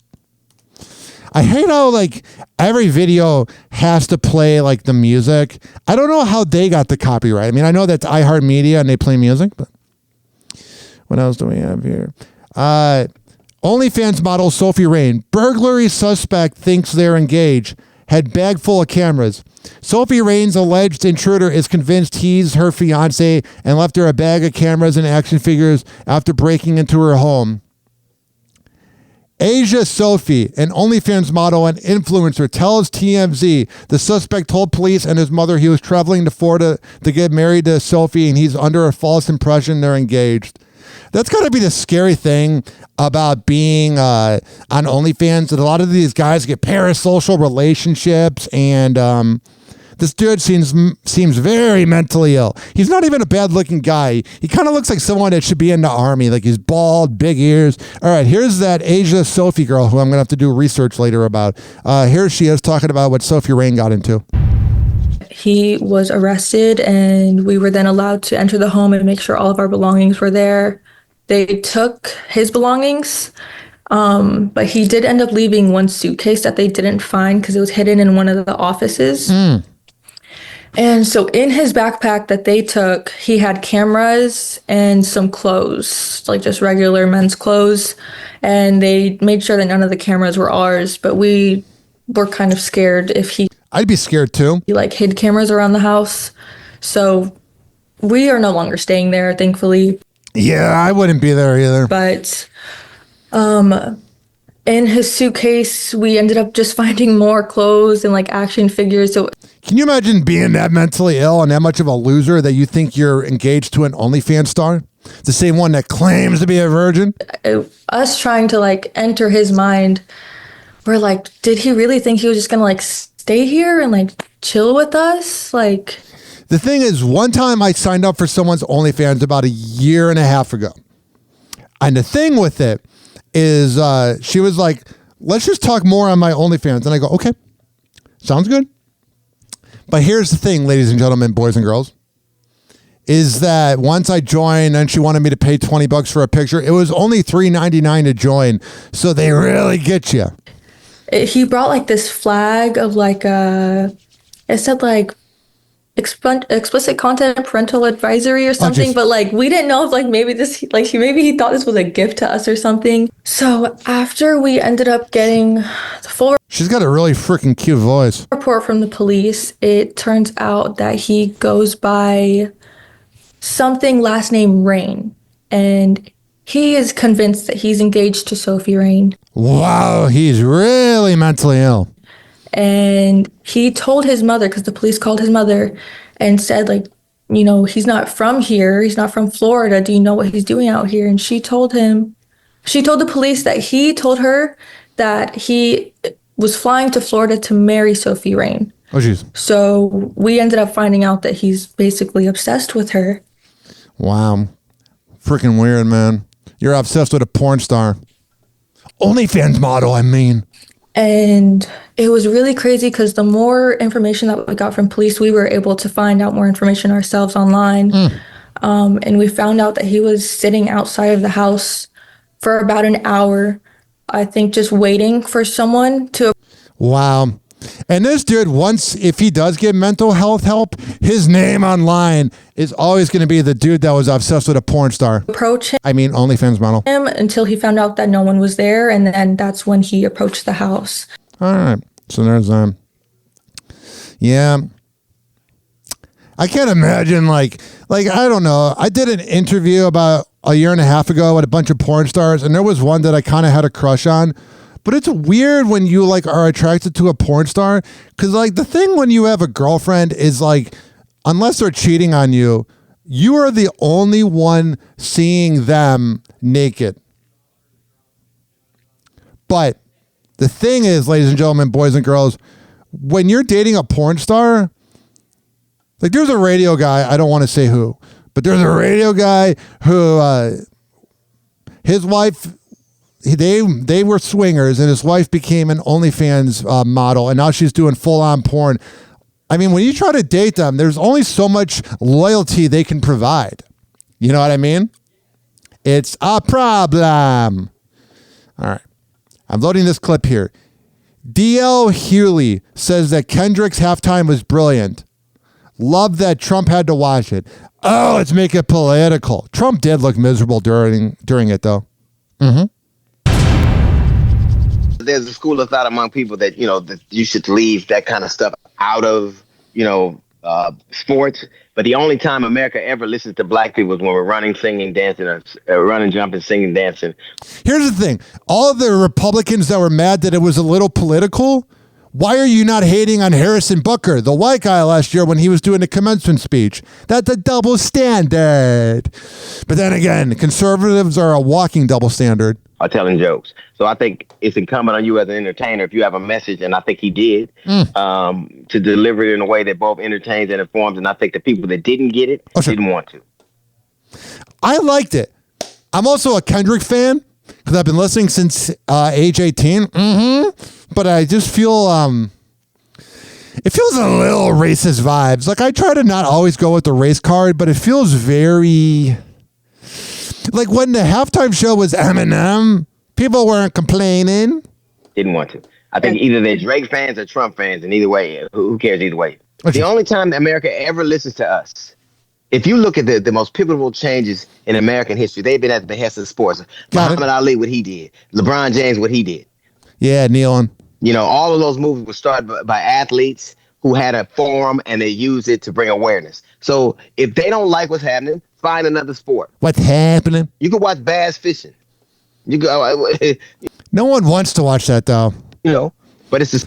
Fishing radio is boring, too. Super Bowl, and there's no way you're not going to see black extras. I didn't think it was all about Drake at all. I thought it was a very subversive... There's a reason, the symbolism of Sam Jackson, the symbolism of the flag, the game that he was on, the jails. I mean, it all... here's the thing about America. All right. They can erase our history, but they damn sure can't stop us from making it. All right, good for you. 856-49-HOPPY. That's 856-494-6773. Britney Spears songwriter says, biopic music needs to be legit. I can make it happen. Music is going to make or break the upcoming Britney Spears biopics, says one of her famous songwriters. Claude Kelly, a producer and songwriter who collaborated on her 2008 hit song Circus, which I really like, had this to say. A music biopic has to be amazing in terms of the acting, but the music got to be legit. Hell yeah.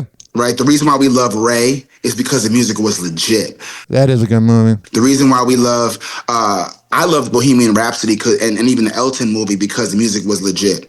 And what I do, I do music and I do it at the best level. Oh yeah, brag a little more, why don't you? Check the credits. So I would just want to make sure that the story they're telling... Everybody brags now. Like people will come up to me and say, oh, you're killing it in life or whatever. I'm still humble. What I do music and I do it at the best level. Check the credits. So I would just want to make sure that the story they're telling, I'm sure she's going to make sure the story they're telling is truthful and how she wants it. Got it. But I would want to make sure that the music is as good as we remember, if not better, and truthful to her life so that there's no way you can get distracted while watching the movie because all the songs sucks or what was that? Like, nah, it's got to be A++. Remember, I worked on the music for Burlesque with Christina Aguilera, and that's now a cult classic. Name drop. So I know what I'm talking about here. I just feel like it's got to be top-notch music for the queen of pop. That's all I'm saying. And that would be my goal, and that's what I've delivered time and time again. All right, I can't listen to this guy brag. Good for you. All right. Dave Portnoy says, Pat Mahomes versus Patrick Mahomes Sr. versus John Rocker, a done deal. Boxing and Rough and Rowdy, which is the boxing match with Barstool Sports. We saw this coming from a mile away. Patrick Mahomes Sr. and John Rocker will face off in a boxing match, with Dave Portnoy announcing it. Dave Portnoy shared the news minutes ago, saying the Beef on Bourbon Street will headline his April 18 card in Wheeling, West Virginia. Did not mean to burp, but here we go. All right, breaking news. I don't know if you saw this little beef on Bourbon, the beef on Bourbon Street this past weekend. John Rocker and Pat Mahomes Sr. going at it, almost broke out in a fight. I guess they fucking hated each other. Yeah, Pat Mahomes Sr. seems like kind of a douchebag. And honestly, if I'm Patrick Mahomes Jr., I'm embarrassed that my dad's doing this. Since their playing days baseball, I mean, I guess not surprising, everyone has beef with John Rocker. But they signed the fucking paperwork. Guess what we got, boys and girls? Rough and Rowdy, April 19th, Wheeling, West Virginia. Bad Friday. Two guys, none of this I liked Tyson, Jake Paul. They're great. They're fucking making up and fucking each other after the fight. This is real bad blood. Yeah, this is going to be a better fight. Again, if I'm Patrick Mahomes, the fact that my dad, who used to be a great MLB player, not like an elite player, but a great player, is now this is very embarrassing for Pat. I hope John Rocker wins. And just to show that I don't hold grudges, I know Patty Mahomes, the Super Bowl guy, the guy who just got doors blown off, said that was a little bit of a shun. He hated Barstool. Well, now your dad's fighting in our company. Yeah, stuff like this, what Dave's saying, this is not a good look. I think Patrick Mahomes is afraid to speak up to his family, but his family just walks all over him. Against John Rocker, so I'm going to save a seat, free of charge. Patty Mahomes and crew, no bad blood. We can make up, watch your dad fight. That's an open invite. Whatever. 856-49 Hoppe. What do we have here? Kai Trump's net worth is $1.2 million. Wow. Cool. She's a rich girl. The obsession that people have over Donald Trump's granddaughter is a little weird. She's underage. You could definitely tell people are waiting for her to turn 18. 856-49 Hoppe. That's 856-494-6773. After today, even though Dave did a great job of helping me out at the DMV, we need to take our daily smoke up. I'm also, you might notice that I'm not playing as much music today. Right now, it's almost 4 p.m. Usually I start recording at noon, so I'm trying to just rush through this. All right, let's take our daily hit, then we'll get to weed news.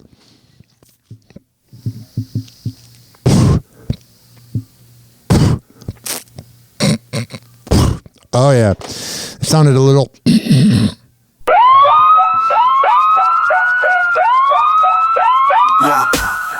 Turn it down, catch Hoppe on the airwaves. Talking blunts, joints, and all the smoky pathways. Roll the papers tight, blaze them up, elevate. Mornings with the queen, starts the day with heavyweight. Welcome to the Hoppe Hour, spark it loud. News about the herb, got the starless proud. Joints burning slow, take smoke, no doubt.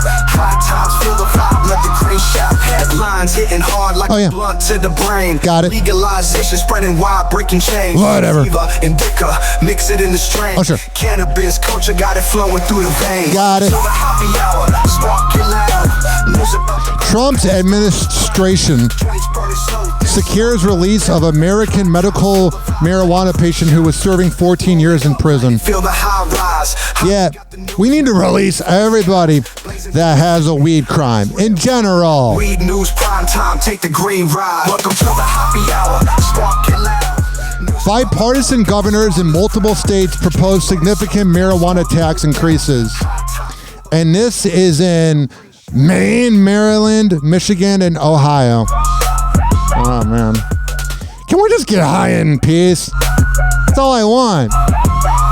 From dispensary deals to the growers' law. Oh, sure. Hoppe got the scoop, can't ignore. Whatever. Cannabis trends from the street to the store. Every puff, every hit, wanting more. Welcome to the Hoppe Hour. Let's take another hit. News about the herb, got the starless proud. Joints burning slow,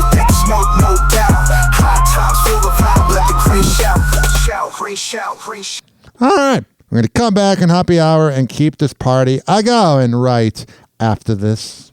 Mm-hmm. Happy Hour. Happy Hour. It's time for Hoppe in the morning. RyanHoppyRadio.com. Happy Hour will be right back. Whenever we're going outside, all I smell is poop. In the nuts, and we'll call it a day. As a reminder, if you don't feel like listening to this next song, you can skip over it. But Ryan Hoppe of Happy Hour takes pride in his selection, so stick around, folks.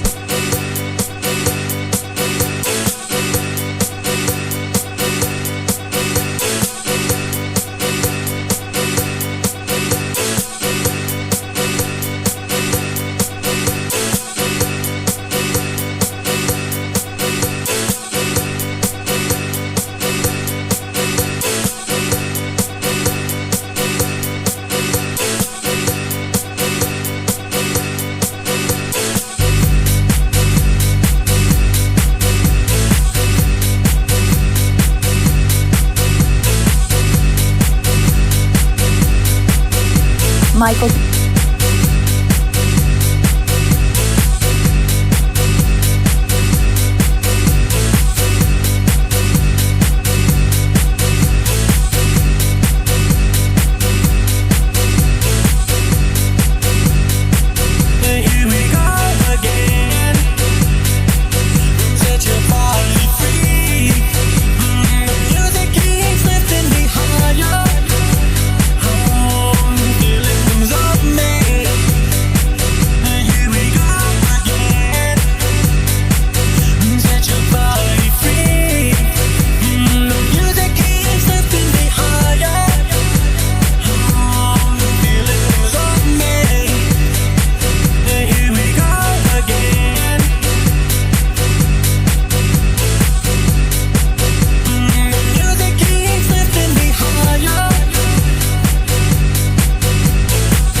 Here we go again.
Happy Hour. We'll be right back.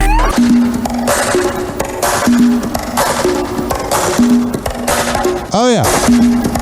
This following segment has been brought to you by the best barber in all of the Bay Area, that being Rich Keeley Master Barbershop at richcapebarber.com. 4545 West Kennedy Boulevard, and that is in Tampa. When you go to richcapebarber.com and you sign up, you'll save $10. This is also being brought to you by counselingoncall.net. If you need help with your mental health and you live in Florida or Maryland, go to counselingoncall.net and tell them I sent you. But if you do need help with your mental health and you're in the other 48 states or whatever, you can always go to psychologytoday.com, I recommend. And also, this is being brought to you by westchaseprinting.com, the best printing company in all of the Bay Area. Posters, business cards, yard signs, whatever the hell you need, go to westchaseprinting.com. And once again, on the invoice, tell them I sent you. All right, we're going to come back and keep this party going. But first, let's hear from my good friend, Hammer and Hank. People with autism are often treated like they are different. Believe me, we are. Hi, this is Henry Oakes, but my buddies may have known me as Hammer and Hank. I was labeled as slow when I started school. Come to find out at the age of 12, the doctors decided I was autistic. Now at the age of 48, I have completed an associate degree in radio broadcasting and worked in the San Francisco Bay Area as an on-air personality. So yes, I am different. People with autism have no needs, no different than you. Laugh, love, and learn to gain education and join the workforce. I did it, and so can anyone else with autism. So when you meet someone with autism, don't feel sorry for them. Work with them. Find out for yourself that autism isn't a disease, it's a condition. To find out more about autism, please visit autismspeaks.org. Doors closing.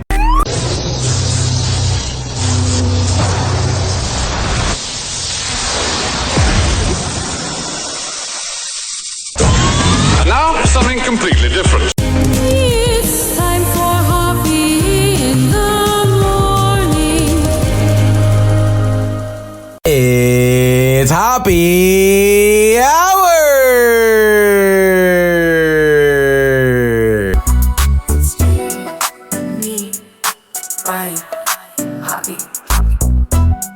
Hey, this is Gary Meyer, and as refreshing as a McDonald's Coca-Cola, Happy Hour with Ryan Hoppe. He had daddy issues and is attracted to women with them. Welcome back to Happy Hour with Ryan Hoppe. Happy Hour with Ryan Hoppe is your alternative to the typical morning show with fake dating segments.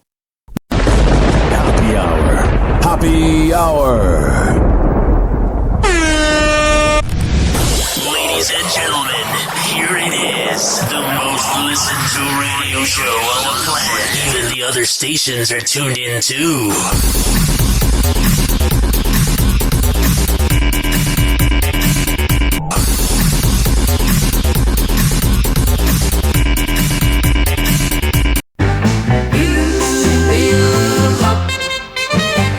The AI song that mispronounces my name. This is the theme to Happy Hour, the theme to Happy Hour, oh wow. With Ryan Hoppe, Hoppe. The power, let's laugh, let's dance right now. Pop, pop, shoo up in the tower, silly jokes, the last will shower. Ryan's here with all the chatter, tune in folks, it really matters. Happy Hour is the thing with Ryan Hoppe. You would think AI is so perfect it would pronounce my name right. When I make these songs, I have to type in Hoppy. It thinks it's Hop. Fills the rooms, dumbass AI. Hour brings the blues, catch the wave and ride the fun. With Happy Hour, we're never done. Ryan Hoppe, number one. Come and join us, everyone. Happy Hour is the thing with Ryan Hoppe. 856-49-HOPPE. It's 856-494-6773. You can tweet at me at Ryan Hoppe Radio, and you can always email me, ryanhopperadio@gmail.com. Let's get into Hoppe's Hoops.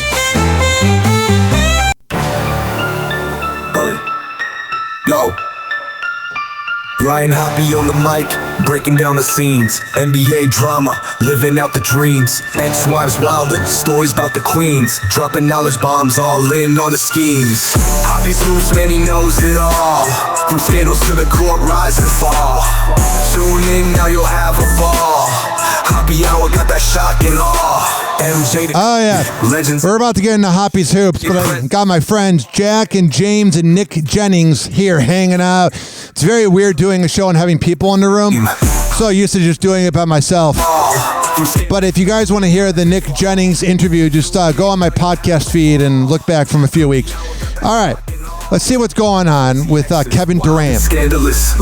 Happy hot topic. It was an exciting game on the court and off the court at the American Airlines Center last night. Several fans were ejected as the uproar continues about the Luka Doncic trade. I'm very afraid about free speech, to be honest, because you're going to hear why the Dallas Mavericks fan got ejected.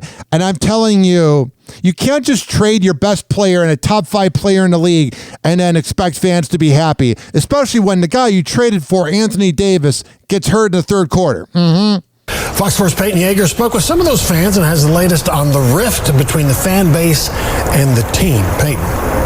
Yeah, they just need to move this team already. Like, you can't just get rid of a generational talent and then wonder why everyone's mad. But also, all these fans that want Nico Harrison, the GM, to be fired, or they're mad at the Mavericks, you're still paying $70 to $200 for a ticket, so you're helping them. If you actually want to protest the Mavs, don't go to games. Hi, Steve and Heather. Yeah. Also, how come the news can't fix this 10-second delay? Listen to this. I mean, it's not 10 seconds, but...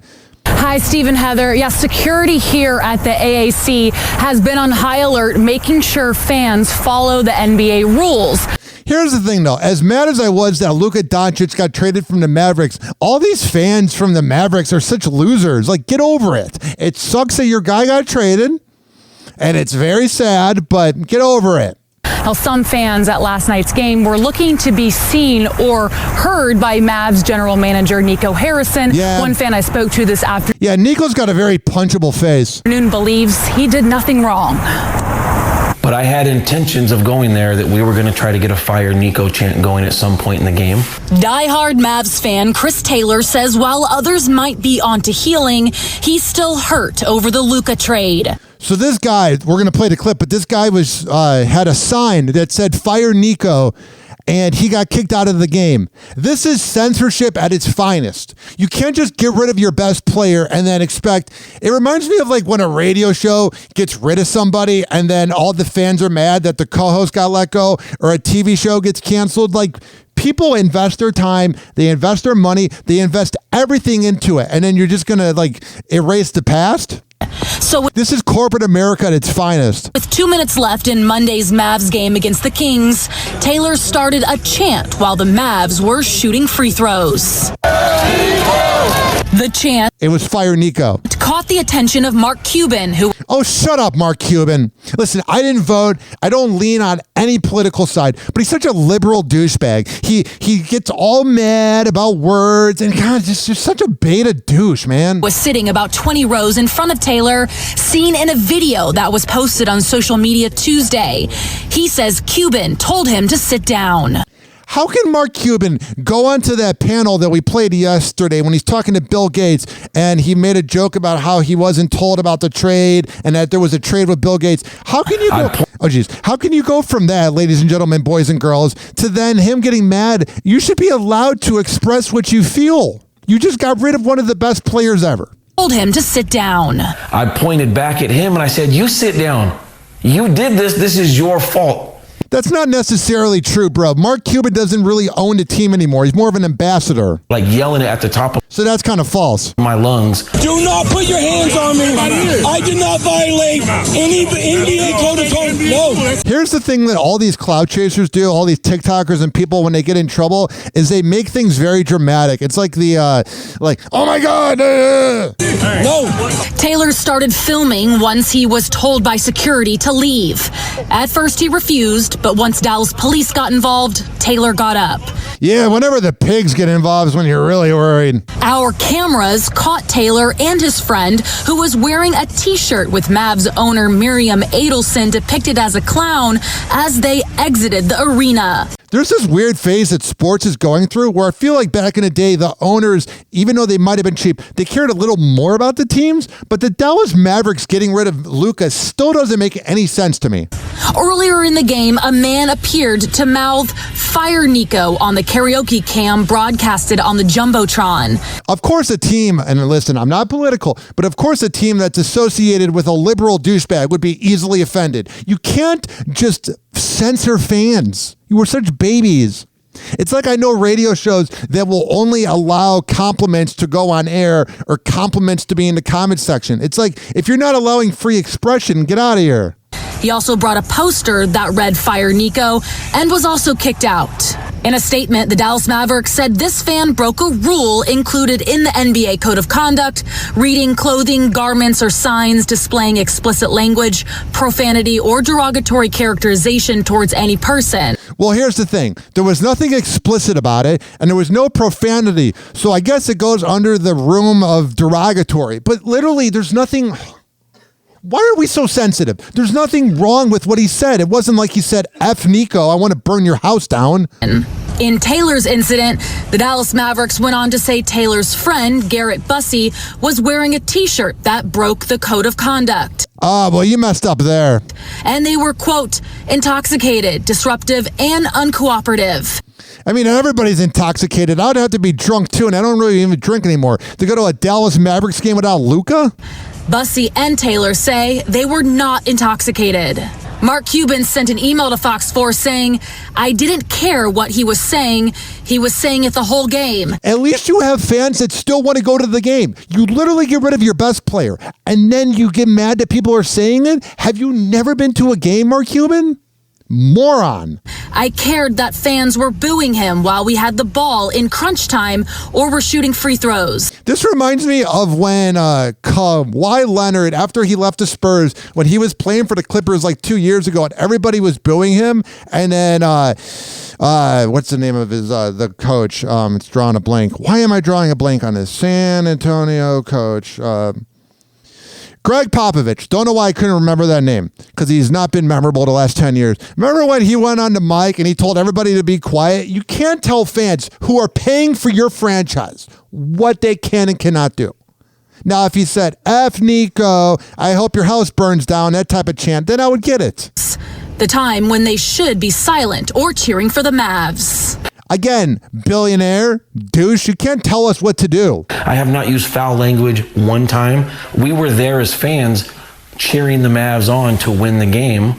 But at the same time, I'm also going to voice my opinion on what else has been happening. Sounds like things are going really well in Dallas.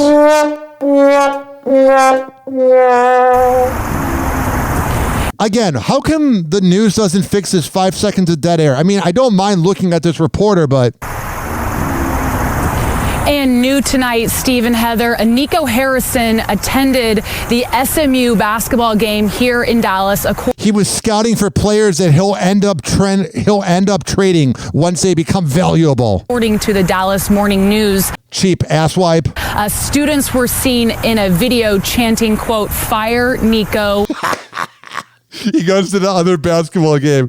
Everyone's chanting it. Can you imagine that? Like, I know he kind of had to do it for business reasons because they're cheap douchebags. But can you imagine everywhere you go, you're disliked? What a moron. Mark Cuban, dude. Like, who do you think you are, bro?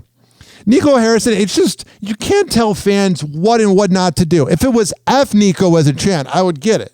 But you come off so sensitive, and it almost makes your franchise look worse when you're kicking everybody out of there. But thank God I'm not a Dallas fan. I'm a suffering Bulls fan. Kevin Durant became the 8th player in NBA history to score 30,000 points in their career. Yeah, Kevin Durant's got a strange legacy because he's been with so many teams. His receipt is like a CVS receipt of how many people he's been with. It's that long. I feel like he never should have left the Warriors, but 30,000 points is 30,000 points. Ja Morant made sure to give him the ball after the game, and the names that he joins are LeBron James, Kareem Abdul-Jabbar, Karl Malone, Kobe Bryant, Michael Jordan, Dirk Nowitzki, and Wilt Chamberlain here. Yeah, those are pretty good company. Actually becomes the fastest player to 30,000 points since Michael Jordan. Imagine if he didn't have any of the injuries, but huge respect from Ja Morant as well for doing that, giving him the game ball despite the Grizzlies win over the Suns. Here's what Ja had to say in his post-game interview about that moment with KD. Yo, I'm Ja Morant. He one of the greats. So I honored him with the ball. He said he ain't care too much about it, but hey, everybody don't get 30K in this league. So hats off to him, and I hope he keep going. We want to see him out here. Make sure you get him that ball. Thanks, Josh. Kevin Durant. What a stupid reporter, by the way. He literally gave them the ball. Wow. And people wonder why sports journalism is dying. You literally have a reporter not paying attention to the game. What the hell? That's the end of Hoppy's Hoops. What the hell's going on with Michael B. Jordan, as I guess he's not over Lori Harvey, who has been with a lot of guys. Happy Hot Topic! I'd have daddy issues, too, if Steve Harvey was my dad. B. Jordan gives a rare update on his love life. In an interview with GQ published February 12th, the actor details his dating journey more than 2.5 years after breaking up with ex-girlfriend Lori Harvey. Telling the outlet, "I'm not tripping over it. I'm so work-focused." That's such a Michael B. Jordan quote. Yo, I'm not tripping over it. "I would want somebody to fit into the flow of my life, of where I am. And that's timing, right? You can meet the right person and be at the wrong time, and it just doesn't work out." I don't believe that at all. Michael and Lori first sparked romance rumors in November 2022. But it wasn't until 2 months later that they made their relationship Instagram official. She just seems very high maintenance. She seems like the type of girl, when you go to a steakhouse and you order food, she gets the most expensive thing. However, the Black Panther actor and the model later called it quits in June 2022. With Michael now reflecting, "I think the person that's going to be right for me lines up with the timing with who she is as a person." This is so stupid. It's like everybody wants relationships to be perfect in a way that people are like, "Oh, are Taylor and Travis going to break up because they both lost at the Grammys and Super Bowl?" It's like, what? Where I'm at in my life, how open I am to that, you know? And finding the right timing with his career and personal life is something the SAG Award winner admits he's struggling with, explaining, "There's a bunch that I'm sacrificing. Everything comes with some type of cost. I got it. And then those are the ones that you start to feel more as you grow older." However, the 38-year-old reveals he still plans on starting a family one day, but that again, it has to come at the right time. Saying, "Whatever. Shout out to my boy Nick. He just gave me a garlic knot. So freaking tastes so good." "My dad had 2 kids at this age. You know what? I care more about this garlic knot than this stupid clip. What the hell's going on here?" Kylie Jenner and Timothée Chalamet are sharing a rare PDA moment together. Yeah, do you ever notice that the Kardashians, man, I'm like every middle-aged radio guy eating on air. One sec. So professional. There we go. I enjoy doing that. Reminds me of a guy in Chicago that used to eat on air. That was the lamest radio. It was whenever radio hosts would have people with food come by. It's like, oh, well, I'm glad I get to have some. Well, I did get to have some because I was working there. Back to my point. The Jenners, when you look at Kylie and Kendall, they keep their relationships very private because they look at the other Kardashians and go, "I don't want to be like you." Kylie Jenner and Timothée Chalamet are sharing a rare PDA moment together. While attending the Santa Barbara International Film Festival on February 11th, the two, who have been dating since 2023, cozy up in the audience before the A Complete Unknown actor was called to the stage to accept the Arlington Artist of the Year award. I had this weird thing recently. I thought he was on Stranger Things. I was like, wow, she went for a really younger guy, but I was 100% wrong. I'm glad I didn't say that on the show. In a video posted to X by The Hollywood Reporter, the Kardashian star was proudly supporting her boyfriend, affectionately rubbing his back. All right, I got to be careful because of copyright. This seems like a copywritten song in the background. The AI that gets to copyright's almost frightening. Speaking of Stranger Things, it's very weird how grown-up Millie Bobby Brown is. Remember when she was a 13-year-old with that, what was that character, 8 or whatever on Stranger Things? Now she's really hot. It's very frightening. Millie Bobby Brown is sharing her life lessons learned from husband Jake Bon Jovi. The Stranger Things star married John Bon Jovi's son in a private ceremony back in May of 2024, with a second larger wedding celebration in Tuscany the following. You know Drake's crying right now. He's like, it should have been me. I was trying to recruit you. Following September. And now that Stranger Things is coming to an end, Millie says Jake has helped her through the process emotionally.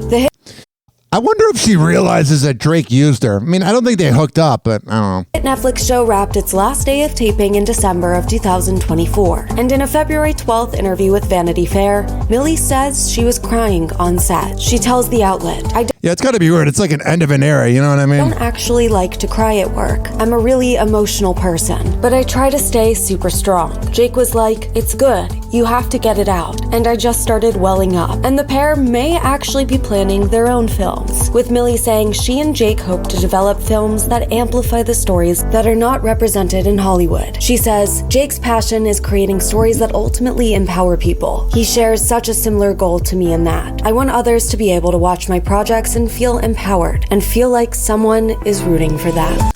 Whatever. It's not that deep. 856-49-HOPPY. I talked about Lori Harvey a few minutes ago. Here's her father's intro to his radio show.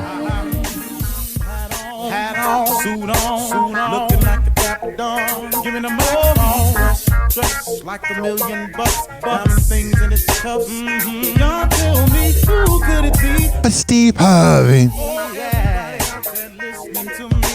Put your hands together for Steve Harvey. Put your hands together.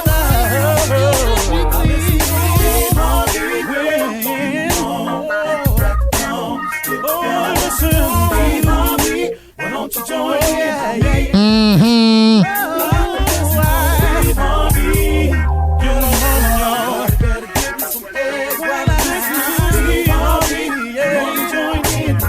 Whatever. Yeah. You could dance to this in the club.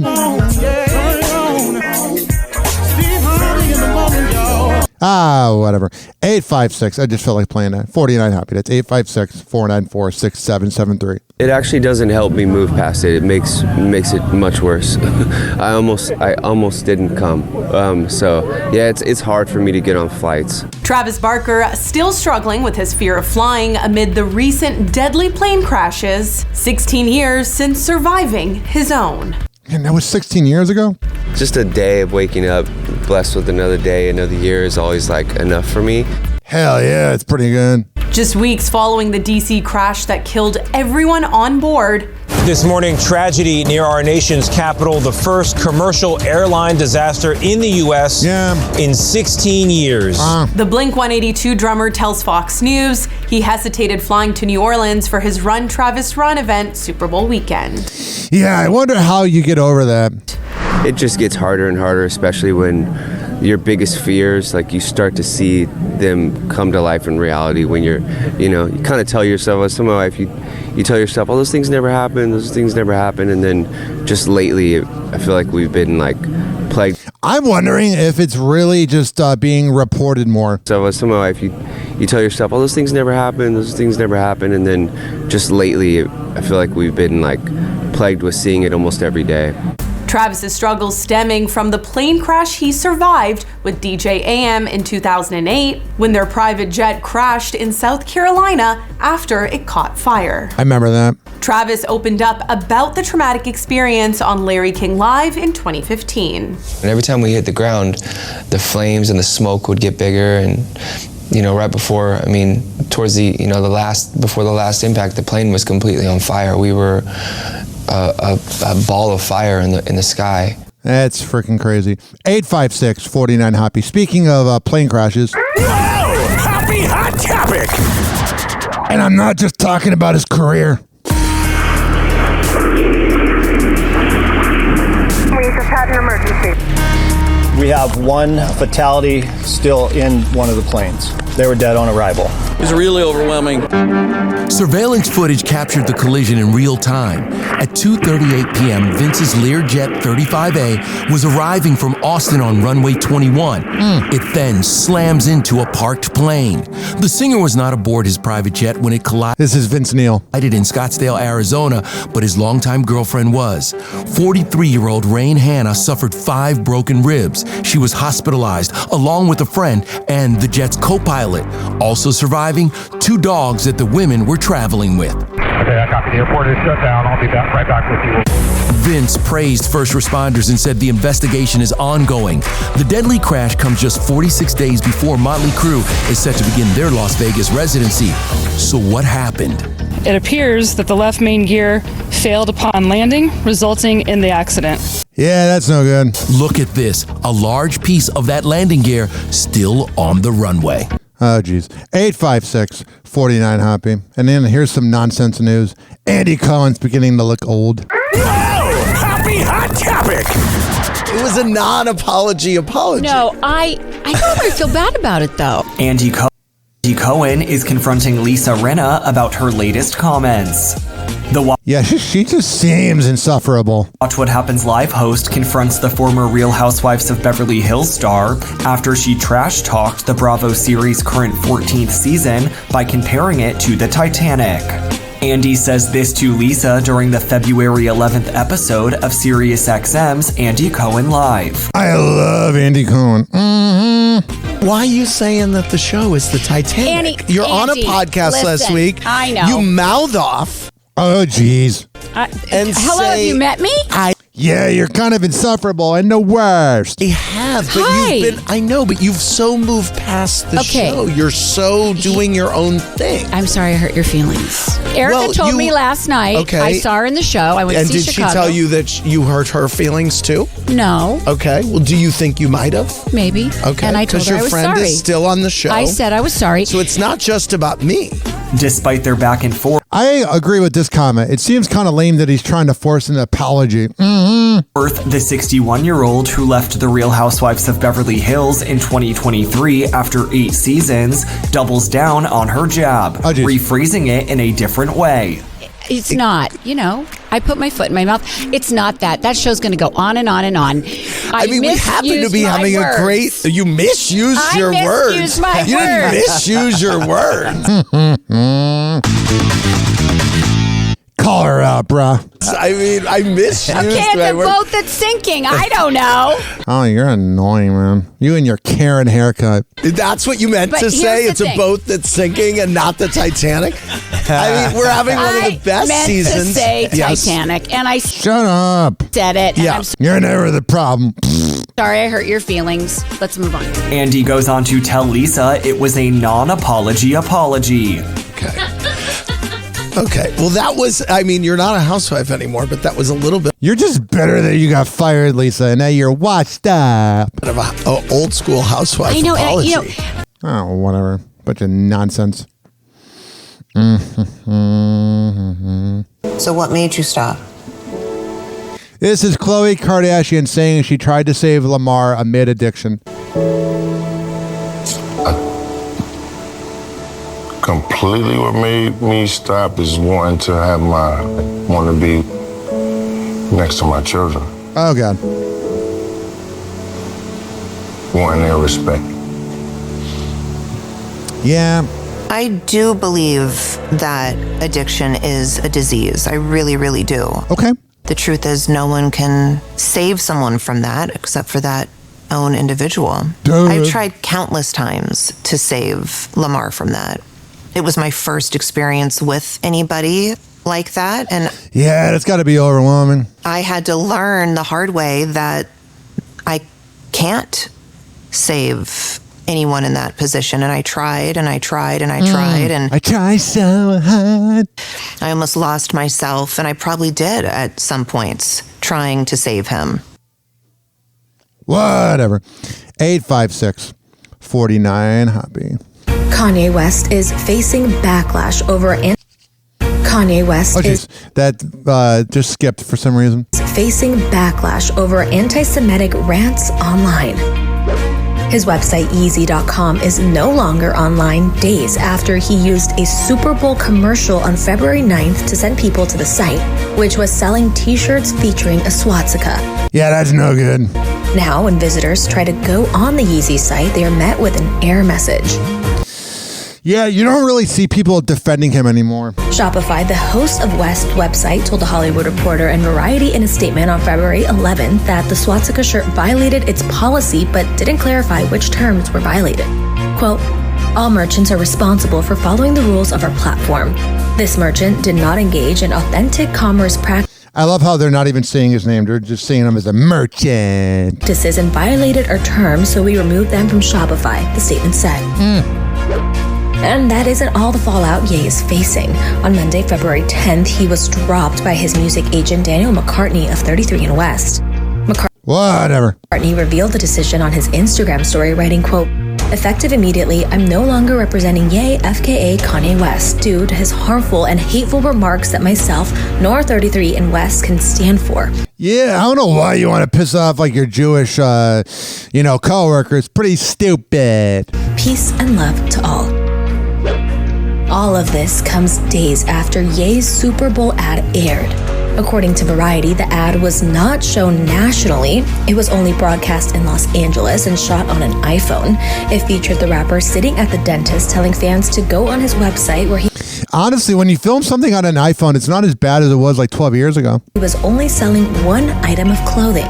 Yeah, he's definitely being cheap doing that. A white t-shirt with a black swastika on the front. The shirt did not have a text or explanation accompanying it, just the letters HHO1, and was on sale for $20. Whatever. The ad aired days after the Grammy winner shared a slew of offensive anti-Semitic messages on his X account, which has since been deactivated. Yeah.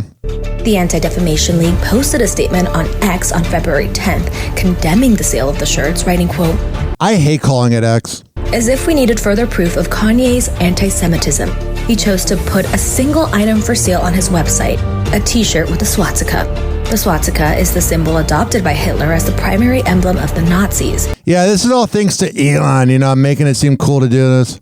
It galvanized his followers in the 20th century and continues to threaten and instill fear in those targeted by anti-Semitism and white supremacy, adding, Kanye was tweeting vile anti-Semitism non-stop since last week. There's no excuse for this kind of behavior. Even worse, Kanye advertised his website during the Super Bowl, amplifying it beyond his already massive social media audience. Milo Yiannopoulos, who acts as a spokesperson for Ye, spoke out about Ye's X account in an email statement to NBC News, writing, quote, Ye is an integrational artist and icon who continues to redefine the limits of creativity and free expression. He has deactivated his X account for the time being. Whatever. 856-49-HOPPY.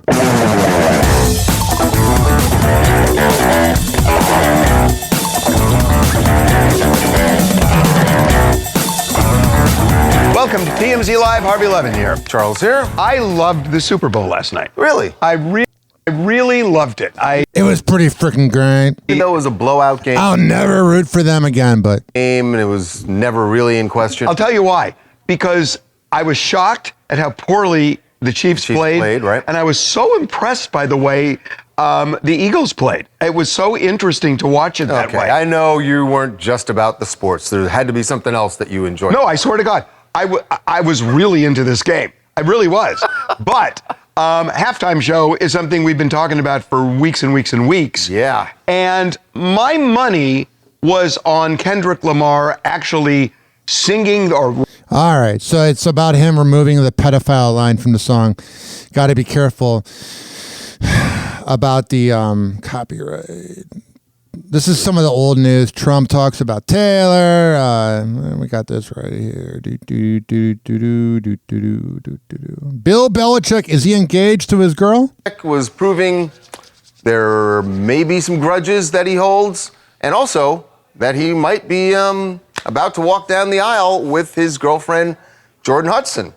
So her attire all weekend, I love her, was just throwing jabs. I just love her. That's the gayness in Harvey Levin. People who clearly, I would think Bill Belichick, or at the very least Jordan, thinks did him wrong.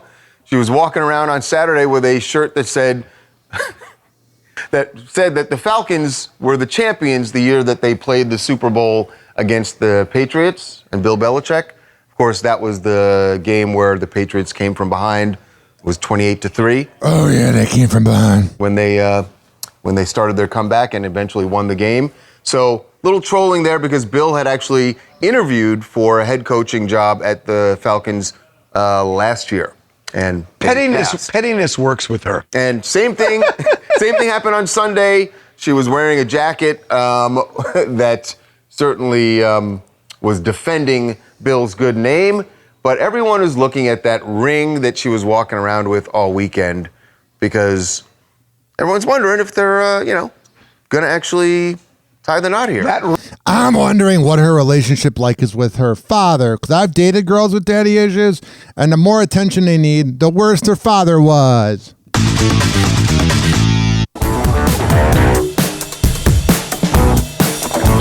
So Super Bowl commercials. I know you're all about the game. You loved the game itself. Oh, geez. What did you think of commercials? Can I just ask for a second? Why are you making fun of that? No, wait. There's something behind this. They need to just hook up already. Tell you why. Because in years prior, you've never been so in love with commercials. Okay, I really liked. All right, so they're saying that Bud Light's desperate to win back people after they teamed up with that transgender girl last year. Man, the conservatives are so freaking weird, man. Just drink your beer and shut up. Well, guess what? Victor Willis, the cop, is ready to go to court. This is about the village people. Dun, dun. The resurgence of YMCA. Obviously, as President Trump used the song throughout his campaign, doing the dance, getting lots of people doing that dance. Yeah. Obviously, we've spoken to Victor Willis, who is the cop from the Village People. He's excited that the song is living on this way, right? And that is more popular than... But he has a gripe. He's got a major gripe about what people think about this song. And not only does he have a gripe about it, he's actually ready to sue over it and has now threatened to sue comedian Jim Jeffries because... Man, if you're getting offended by Jim Jeffries, who's very funny, you're a loser. Jim... Because it's fun to play in an L.A. courtroom. Yeah.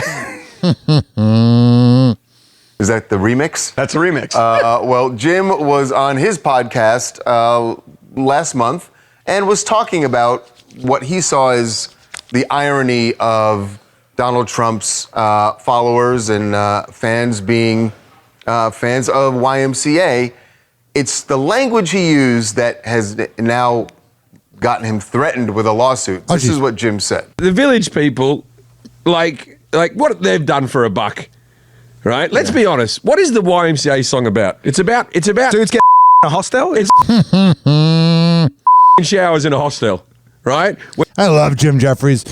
He used to be on the Opie and the Anthony show, my favorite show. When you're a young man who's been kicked out of your home, there's a place you can go. I said, young man.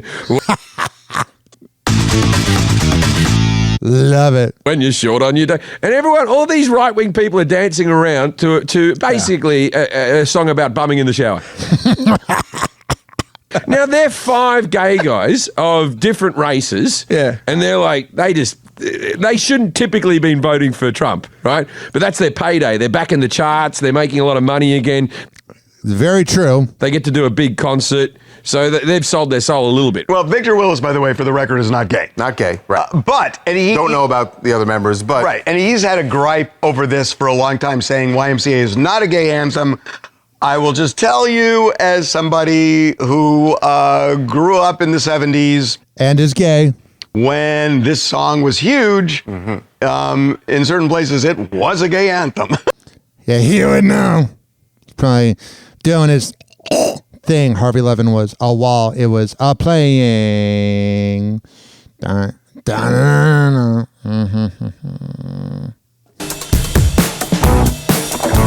Welcome back to TMZ Live. There are hundreds and hundreds, actually thousands of people in LA that are trying to rebuild their lives after these terrible fires. I just cannot explain the devastation in this city. The physical devastation. And now, as we try to recover, there are people, as you say, thousands, who are running into what we knew was going to happen, right?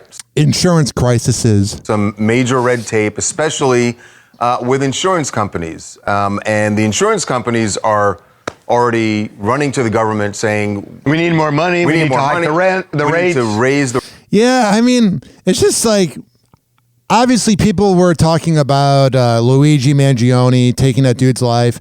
And like, yeah, you're not supposed to take someone's life, but I can see where people are mad. Like, insurance companies, they pocket all the money and they're scumbags, and rarely can they do their job right. Geico. The rates, State Farm in particular, asked California last week for an emergency approval. I mean, I thought State Farm was a good neighbor, though. It's going to cost approved rates. It's going to cost more than $50 billion. Oh, wow, that sucks. Before I go to the next thing, let's play this great State Farm commercial from back when it was cool to be State Farm, before they got obsessive with Patrick Mahomes. Snatching stuff, oh, what is going on in here? It's okay, relax. Watch this. Like a good neighbor, State Farm is there. Hey, Dave. Wow. Is that your agent? It's the jingle. Try it. No. Like a good neighbor, State Farm is there. With a sandwich. Oh, yeah. And the girl from 4E? And can I get a hot tub? Nice. Find out what else State Farm agents can do for you at yagent.com. Mm-hmm. That was the good days.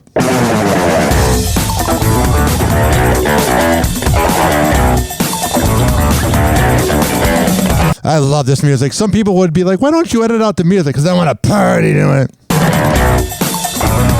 Welcome to TMZ Live, Harvey Levin here. Charles here. So, Army Hammer has heart, and it is very troubling. Very troubling. I'm not going to bite. Oh, he did. But he did. Yes, Army Hammer, who, of course, has been dogged by allegations that he is a cannibal based on some accusations that came from an ex-girlfriend. And he has always denied that. But this came up when he was on a podcast, on Louis Theroux's podcast, and in an attempt to sort of clear up all of the cannibal talk, he opened another door. Yeah, he needs to just shut up. Opened another door, talking about eating an animal's heart. Fresh kill. This is very Army Hammer. Here's his explanation. Are you a cannibal? I guess is the question. You know what you have to do to actually be a cannibal? You have to actually eat human flesh. His voice is very frightening. It's that Justin Baldoni actor voice. So no. I'm from LA. Did you cut the heart out of the animal and eat it while still warm? No, you don't eat the whole heart. One of the traditions is you take a bite out of the heart, and you've got all your buddies around you. They're goading you on. It's sort of like a almost overly charged male rite of passage when you go hunting for your first time. Oh, geez. Everyone that I know who went hunting for their first time had to do something similar. 856-49-HOPPY. It's 856-494-6773. I'm going to call my friend Jesse, who is, let's just like to say, he is a hunter. And I want to ask him if he has ever ate a human heart. I'm very curious about this. Jesse's an honest guy, too. Mm-hmm.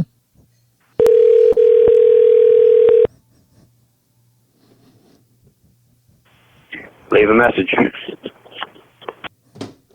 At the tone, please. All right, let me try him on Messenger. We're so late in the show that I want to make sure I get to this. I got to get to this. I got to, any other podcast would just edit this and do their thing. No, we're genuine here. We do our things whenever. Let me call on my Messenger. I got to find out. Please pick up, Jesse. Oh, jeez.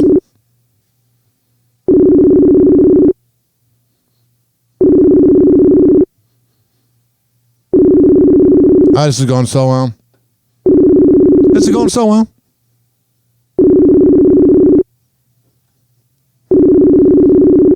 Oh, man. That was a bust. Let me see if he can call me back in a little bit. Let's see what else is here. So you did that? Yeah.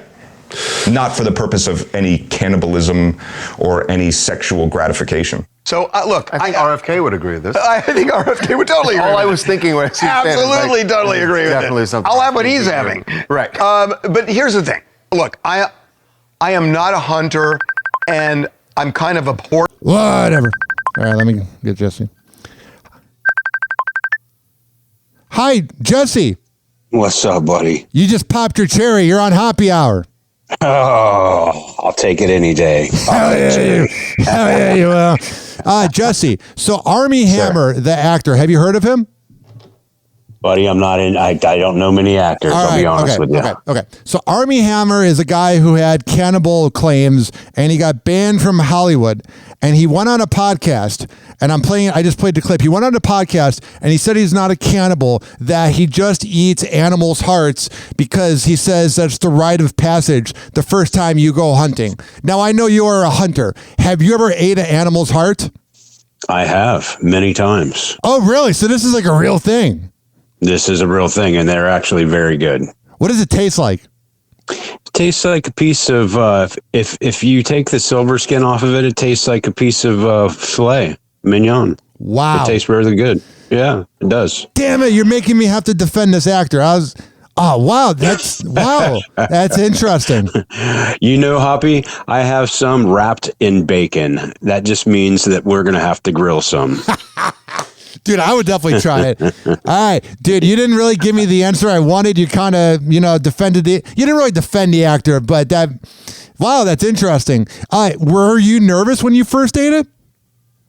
Was I nervous? No. You're not afraid of anything, Jesse. Nah, I'm not afraid of anything. Are you afraid of Melissa? Melissa? Generation, baby. I am afraid of my wife.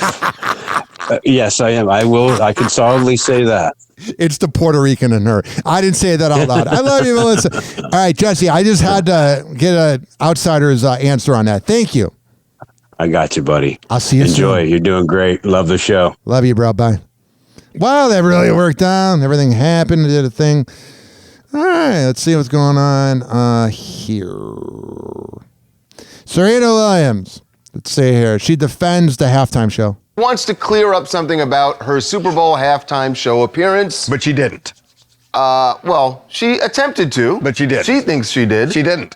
Because everyone thought this was Serena's jab back at an ex. That the reason she was dancing to Not Like Us is because it was a shot at her ex, Drake. Of course it was. What do you think it was? Man, these women are so obsessed with shaming their ex. How would I know? Also trolled her and her husband. And so if that... Yeah, the husband does look like a beta male in this situation. She were doing that, you would kind of understand it. She says that was not what it was at all. So she posted... Just be honest for once in your life, Serena. All you do is lie. You got caught being rude to that French waitress during the Olympics when they were booked out and you wanted your own seat. All you do is lie. Posted a bunch of video behind the scenes of her experience on Sunday during the... All right. Unfortunately, I can't play this because there's the 50 Cent copyright in the background. Now, I grew up loving Seth Rogen. I loved all the movies he's in, but he's unfortunately just become like everybody else in Hollywood. He's just a liberal douchebag. He's the absolute worst. He's perfect for Jimmy Kimmel. And here is a clip about where his friendship with James Franco is. Now, James Franco is not a good guy. I wouldn't want him dating my daughter. Probably wouldn't want to hang out with him, but I love what he does as an actor. And it shows how much of a beta male loser Seth Rogen is. Happy Hot Topic! Seth Rogen is speaking out on his friendship fallout with James Franco. The two who met in 1999 worked on Freaks and Geeks, great show. Multiple hit movies together. I'm wondering, I can't believe they didn't mention Freaks and Geeks. I'm wondering if that show would have been on for 10 years, if it would have been as good, or if Freaks and Geeks is just good because it had like 15 episodes. Like Pineapple Express and This Is the End. But so that was all when Seth Rogen was cool. Back in 2024, James admitted the duo are no longer on speaking terms, saying to Variety in October, "I love Seth. We had 20 great years together, but I guess it's over. And not for a lack of trying." Yeah, ridiculous. Who do you think you are, Seth? At the end of the day, you're going to die someday. You're mortal. You think you're better than everybody. You're a douche. I've told him how much he's meant to me. Now, in a new interview with Esquire, Seth was asked how it felt to have something so personal become so public. He responded by saying, "I absorbed so little media that it really wasn't on my radar." Yeah, you're a narcissist and you think everything's about you. You smoke weed. You make all potheads look bad. Some potheads, like, I'm high all the time. And people wouldn't know because I'm pretty chill. But you make all potheads look bad with the stupid movies you made. But that is all the star would say on the topic. Because you're a coward. You're a loser. You know you ditched your friend. You know that you're a phony. You know that once you lost weight, you're the original Ozempic guy. You realize that you weren't funny anymore. You're a hack. When James faced sexual misconduct allegations back in the 2010s. I just can't stand Seth Rogen. If you would have told me between 05 to 2014-ish that I would have ended up hating Seth Rogen, I would not have believed you. Seth stood by his side. And although James denied the accusations, in 2014, Seth made a joke on the subject in a Saturday Night Live monologue. To make myself feel better, I decided to prank James Franco. I posed as a girl on Instagram. What an asswipe, dude. I wouldn't trust you with anything. You know he's the type of guy, if you're at a party, kind of like a Cava bar, like everybody talks at the bar, and then once they walk away, he talks smack. Told him I was way young. Wow. Good friend you are. I bet a lot of people despise you. He seemed... Because you're a hack. Unfazed. I have a date to meet him at the Ace Hotel. Wow, friend of the year. You're an asswipe. God, we need to just get someone to slap him. He's not even a man enough to be punched. Just slap that bitch. And 4 years later, he confirmed to Vulture that the accusations didn't change their professional relationship. By 2021, though, Seth told the London Times, quote, "I do look back at the joke I made on Saturday Night Live in 2014, and I very much regret making that joke." Yeah, so then make up with your friends. Stop talking to the media. Oh, that's right. You're phony. Like everyone in Hollywood. I also look back to that interview in 2018, where I commented that I would keep working with James. And the truth is that I have not and do not plan to right now. Why not be funny? Why make entertaining things? Just ditch your friends. Oh, you're an ass wipe. Stephen A. Smith is doubling down on comments he made about Serena Williams' Super Bowl appearance. Yeah, I don't know why everybody wants Stephen A. Smith to say sorry. This just in, people. He's a loudmouth. Mm-hmm. This is just really embarrassing for Serena Williams' husband. On the February 10th episode of First Take, the ESPN host criticized the tennis superstars dancing during Kendrick Lamar's Drake diss track, Not Like Us, during the Super Bowl halftime show.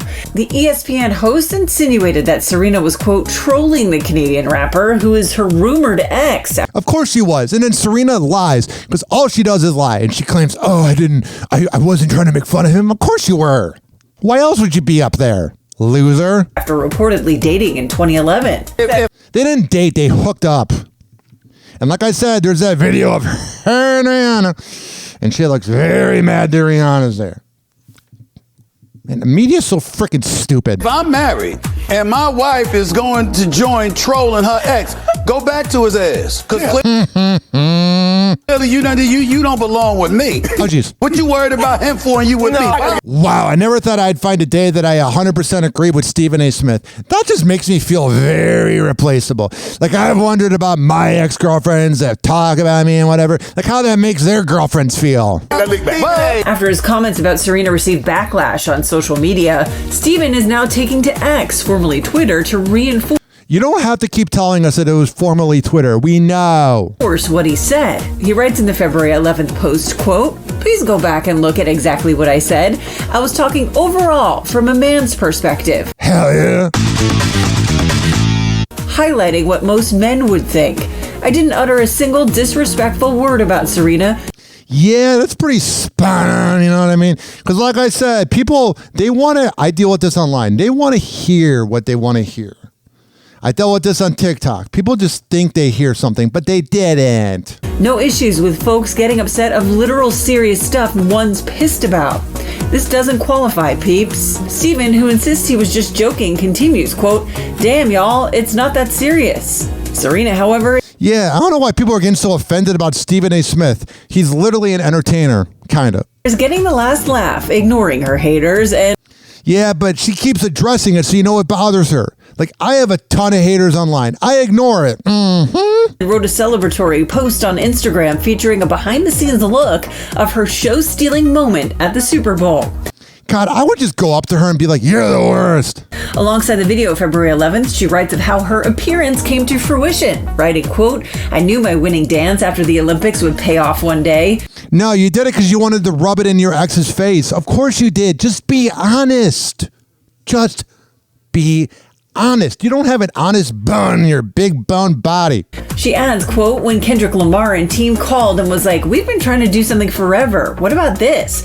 We loved your crip walk at the Olympics after you won the gold medal." That's totally why. No one talked about it. I cover all celebrity news, and there was not one video that was like, "Oh my God, that crip walk Serena did." It was to shade your ex. Shut up. Like Super Bowl? Are you serious? When in the world would I ever be able to dance at a Super Bowl? Never. Let's do it. Whatever. So sick of you, Serena. Shut up. You're the worst. And your poor husband has to be married to you. Jennifer Lopez's BFF Lauren Ridinger shares insight into her grieving over Ben Affleck's split. Yeah, I don't know why Jennifer went back to her ex, though. That was kind of stupid. Lauren shares with Us Weekly that her friendship with J-Lo has helped her during difficult times, including the sudden death of her husband J.R. Ridinger back in 2022, saying, "She's been one of my best friends for many years and somebody who's been a big support. I love her and I admire and I look up to her, but she's been a pillar of strength at a time where it's been hard for her too. Oh, man. She's so noble. She's a powerhouse." Lauren goes on to share how she was also there for her friend J-Lo at a time she needed support during her public breakup from Ben Affleck in 2024. "I think we were so fortunate that we had each other. If we wanted to cry, we could cry. If we wanted to laugh, we could laugh. And we realized that there is sun again, and there are rainbows again. She's such an inspirational person." Whatever. All right. We're going to come back on Happy Hour. Actually, let me play this production. I'll play it a lot. You should be grateful that I'm doing the show very long because I began at 2 p.m. because I set it to DMV for 2 hours, even though Dave hooked it up. And I have this fear of like my time running out, but I'm still going. It's 5:15. Usually I'm done with work by the day by now. That's how much I care about putting on an entertaining product. We're going to come back with one last segment. 856-49-HOPPY. 856-494-6773. You can tweet at me at Ryan Hoppe Radio. You can always email me, RyanHoppeRadio@gmail.com. This show is for the hardworking average Joe and Jane that grind in life. I don't care if you live in the U.S. or the U.K. As long as you're listening, that's all that matters. Coming up next, we'll talk about Drake and we'll talk about Holker. We'll be right back on Happy Hour after this. If you're listening on the radio, don't touch that dial. If you're listening on the streaming device, after searching Happy Radio, I appreciate it. We'll be right back. Hang on.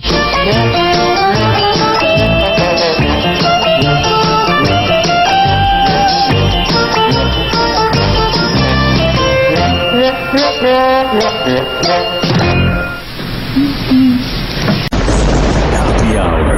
Happy Hour. It's time for Hoppe in the morning. RyanHoppeRadio.com. Happy Hour will be right back. Whenever we're going outside, all I smell is poop. In the us, and we'll call it a day. As a reminder, if you don't feel like listening to this next song, you can skip over it. But Ryan Hoppe of Hoppe Hour takes pride in his selection, so stick around, folks.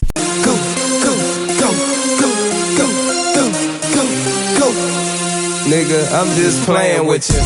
My hood ain't Beverly Hills. No. Come in the alley, you'll see what's real. Yeah. Come with enough, we'll cut you a deal. We the one-way hustlers, chasing that meal. Right. My hood ain't Beverly Hills. No.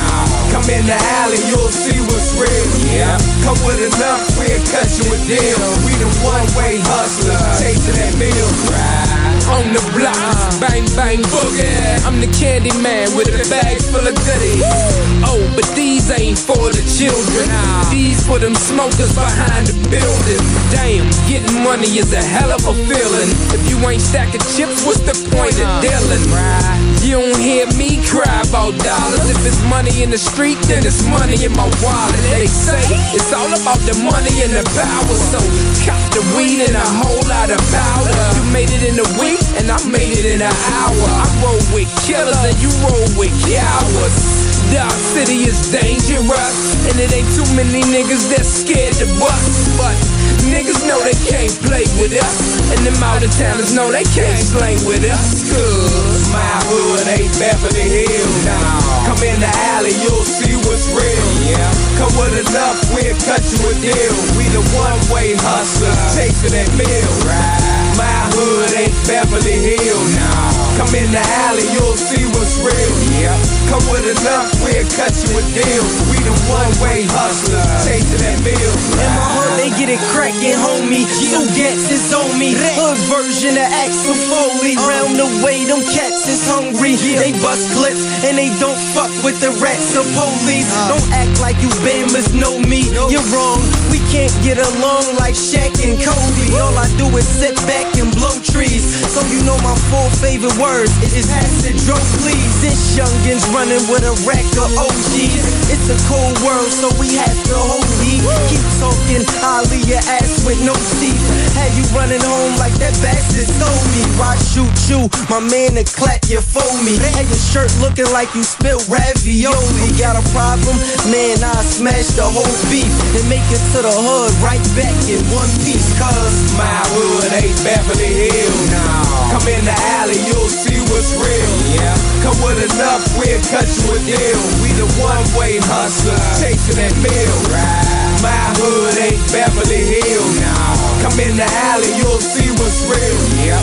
Come with enough, we'll cut you a deal. We the one-way hustlers, chasing that meal. Right. See, I'm an alley cat, avoid hood rats. A one-track man, homie, making that paper stack. You disrespect anyway and get your head cracked. And after the yellow tape gone, homie, I'm right back. See, in my hood, we cook that cocaine proper. At the table, man, it's all cutting dope like a doctor. Old heads work the handguns while youngers work choppers. If the girl getting money, why the hell you won't stop her, huh? I bet not catch her talking to coppers. Cause if I do my hood hot and I'm a hood hopper, I'm uptown there on First and T. Got the coke on the one-way and the dope in the alley. Hanging with youngers that kill like they from Cali. They natural born with it, they like Mickey and Mallory.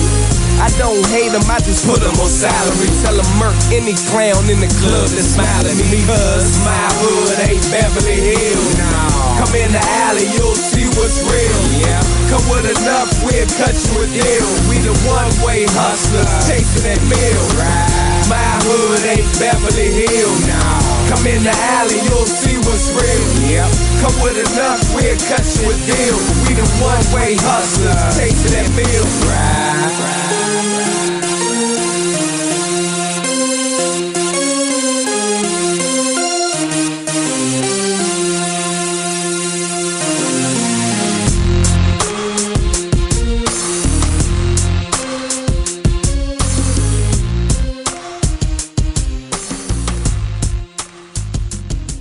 Happy Hour will be right back.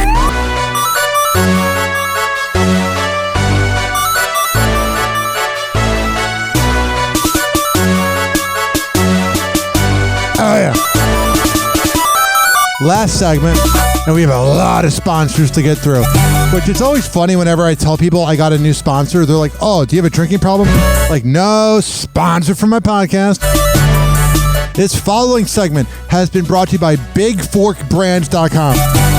When I tell you it is the absolute best beef jerky around, I'm a man of my words. Go to BigForkBrands.com and at checkout use promo code HOPPE. This is being brought to you by Aspire Drinks, the best green tea energy drinks around. Go to AspireDrinks.com and at checkout use promo code HOPPE, HOPPE, to save 20%. Afuera Coffee, AFUERA Coffee.com. The best coffee around, the best hot cup of joe, baby. AfueraCoffee.com. Use promo code HOPPE, HOPPE. Good Vibes THC CBD Seltzers at GetGoodFeels.com. Use promo code HOPPE to save 20%. Shimmerwood Beverages, the best CBD infused seltzers. Maybe you want a CBD seltzer, but you don't want the THC? Go to shimmerwood.com and use promo code HOPPE, HOPPE, to save 30%. You looking for some cool new t-shirts, iconic music and sports fan merchandise? Go to oldglory.com and use promo code HOPPE, HOPPE, to save 15%. And Garden State Distillery Dirty Martini Vodka at gardenstatedistillery.com. What do you think the promo code is? It is HOPPE. You're looking for the best boba drinks around? Go to fsdrinks.com and at checkout use promo code HOPPE, HOPPE, to save 20%. Now, do you have a problem where you bite on your mouth a lot? I do. And I've been using my new Cheeky Mouth Guard, and it's absolutely helped me. Go to getcheeky.com and use promo code HOPPE to save 30%. And also Strong Coffee Company. Go to strongcoffeecompany.com, and again, the promo code is HOPPE, HOPPE. And finally, being brought to you by the best kava bars around, Strange Cloudz at Clearwater, 2222 Main Street. And that's in Clearwater. You got THCA flower, Delta 8, bongs, pieces, mushrooms, kava kratom, whatever that you need. Go to 2222 Main Street and Strange Cloudz at Clearwater. And we are live today from the chill room at Pinellas Park.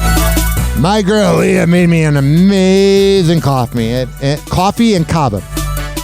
We're reaching that point of the show where I'm beginning to get a little delirious and I'm talking over my words. So let's come back and wrap this puppy up after this.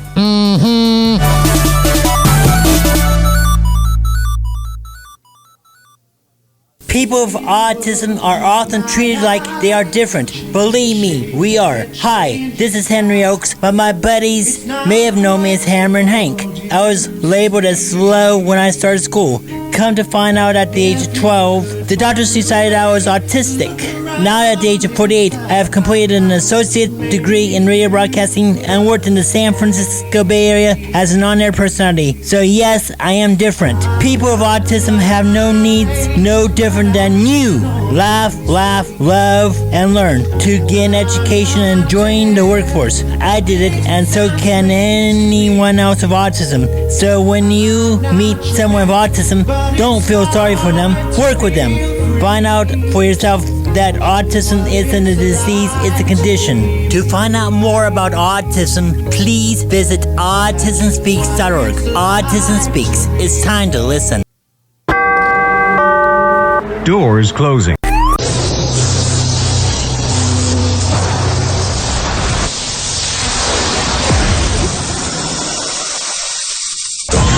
And now, something completely different. It's time for Hoppe in the morning. It's Hoppe Hour!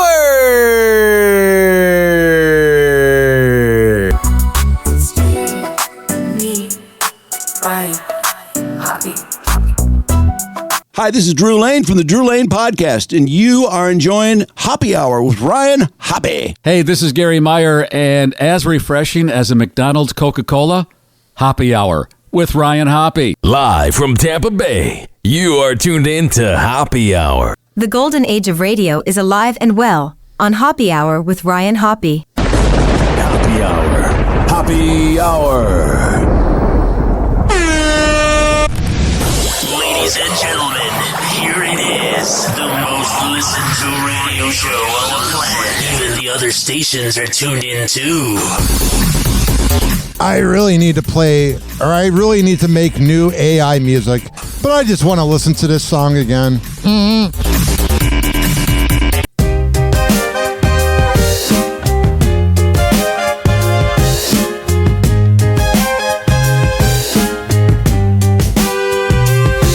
Turn the radio up, it's time for a thrill. Ryan's here with the latest spiel. Sex and stars and love so real. Happy hour hits with a funky feel. Date nights crashing like a scene at dawn. It's got the scoop from dusk to morn. On this throwback ride we all belong. Happy, happy, happy, it's the hour we crave. Ryan's got the juice and the beats that wave. Oh, sure. Turn it up, feel the love, let your heart behave. Tune in now, don't you misbehave. Celebs in the mix, it's a hot affair. From crushes to whispers, we're all aware. 856-49-HOPPY. 856-494-6773. Happy, happy, happy. You can tweet at me at Ryan Hoppe Radio. Got the juice and you can always email me, RyanHoppeRadio@gmail.com. behave. Tune in now, don't you misbehave. Throwback jams taking you back in time. All right, enough of that. DJ Twitch's family taking legal action against Ellison Hooker. Holker. Twitch's family is done with his widow, continuing to make shocking allegations about their late son, and now they're taking legal action. Connie, Twitch's mom, went off on Instagram blasting the misleading and hurtful claims in Ellison's new book about her son's life and death, saying she can't solely focus on her healing anymore because she's got to protect his name and legacy. Yeah, when you have this dirty, rotten loser of a cloud chaser, blah, blah, blah, blabbing over and over, I would defend my son too. Here's what Connie wrote on Instagram. Our family is absolutely appalled by the misleading and hurtful claims made about my son, Stephen Boss. The recent publications spreading untruths about Stephen have crossed the line of decency. As his mother, I will not let these accusations go unanswered. We will not stand by while his name and legacy is tarnished. He doesn't deserve this, and the kids don't deserve this. For the last 2 years, I have remained quiet and away from the public eye to protect my family. My primary focus has been healing and attempting to remain connected to my grandchildren. But when I read these dreadful claims about our baby, my baby, our beloved Stephen, I realize I could not stay silent long enough. Our family will endure. His name and memory are protected and are committed to defending his honor. So I guess they're looking to see what they can do legally. The problem is she had them sign that NDA, and that kind of screwed them. Ellison, if you're listening to this, how does it feel that you're very attractive and that any guy would want to date you or hook up with you, but you're just a terrible pig? You're just a terrible person.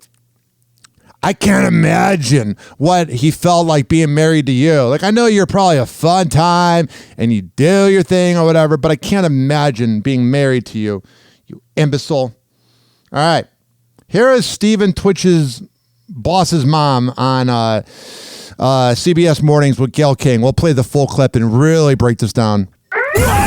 Happy hot topic! And told her the terrible news. And I just remember Alan saying, Connie, he's gone. This is true love. You've never even seen one tear come out of Ellison Hooker's eyes. And I just dropped.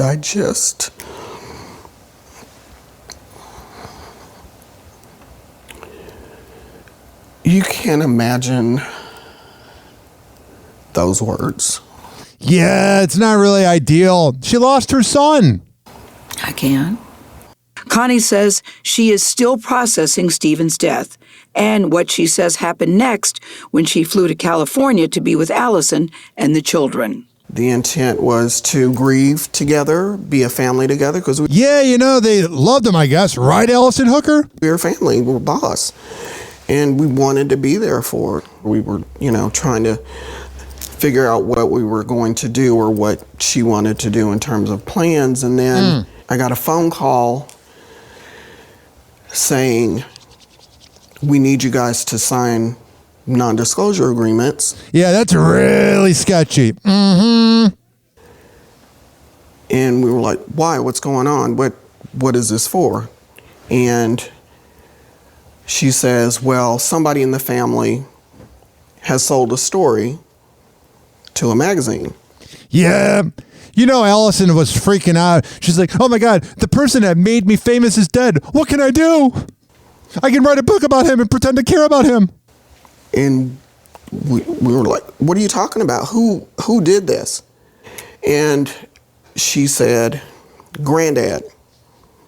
And that's Stephen's grandfather. And now, if you know my dad, he is the most respected, the most integrity. Would never do that. So a magazine did call him, and in the throes of grief, my father answered the phone, and they asked him questions. Right, and he's answering. Right, he's answering the questions, and saying we're grieving, we don't know what happened, whatever the answers were. But it was at that point that it became, you guys are doing this. We need you to sign this, and we were like, no, that is not true. And that's kind of where it started. So that's when the friction started, asking for the NDA. Yeah, an NDA is really sketchy. A lot of times when celebrities get NDAs, like allegedly LeBron cheating on his wife and that, it's never a good thing. I mean, Diddy parties had NDAs. Downhill from there. You were asked to sign an NDA to go to the funeral? It became, if you don't sign, you will not be able to see him and you will not be able to participate. Why did the wife have all the power in this?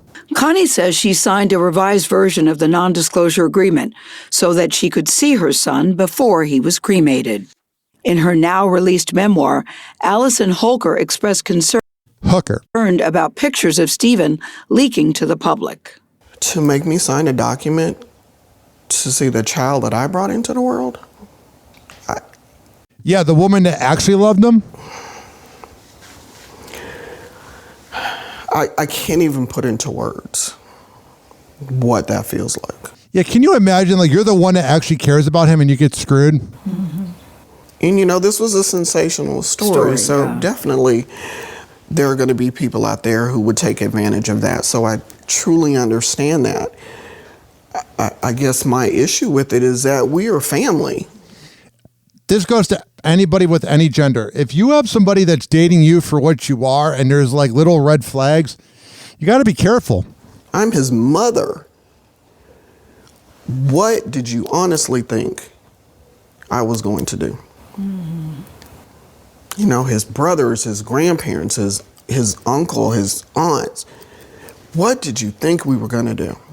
Now, just over 2 years since Stephen's death, a People magazine article has become a new point of contention. It included details from Allison's book about Stephen's marijuana use, and Allison allegedly... This is weird. I don't know why she's hating on him for smoking weed. If I was married to you, I'd have to be high. Finding a, quote, cornucopia of other drugs in the home he shared with her and their 3 children after Stephen passed. Including mushrooms and pills.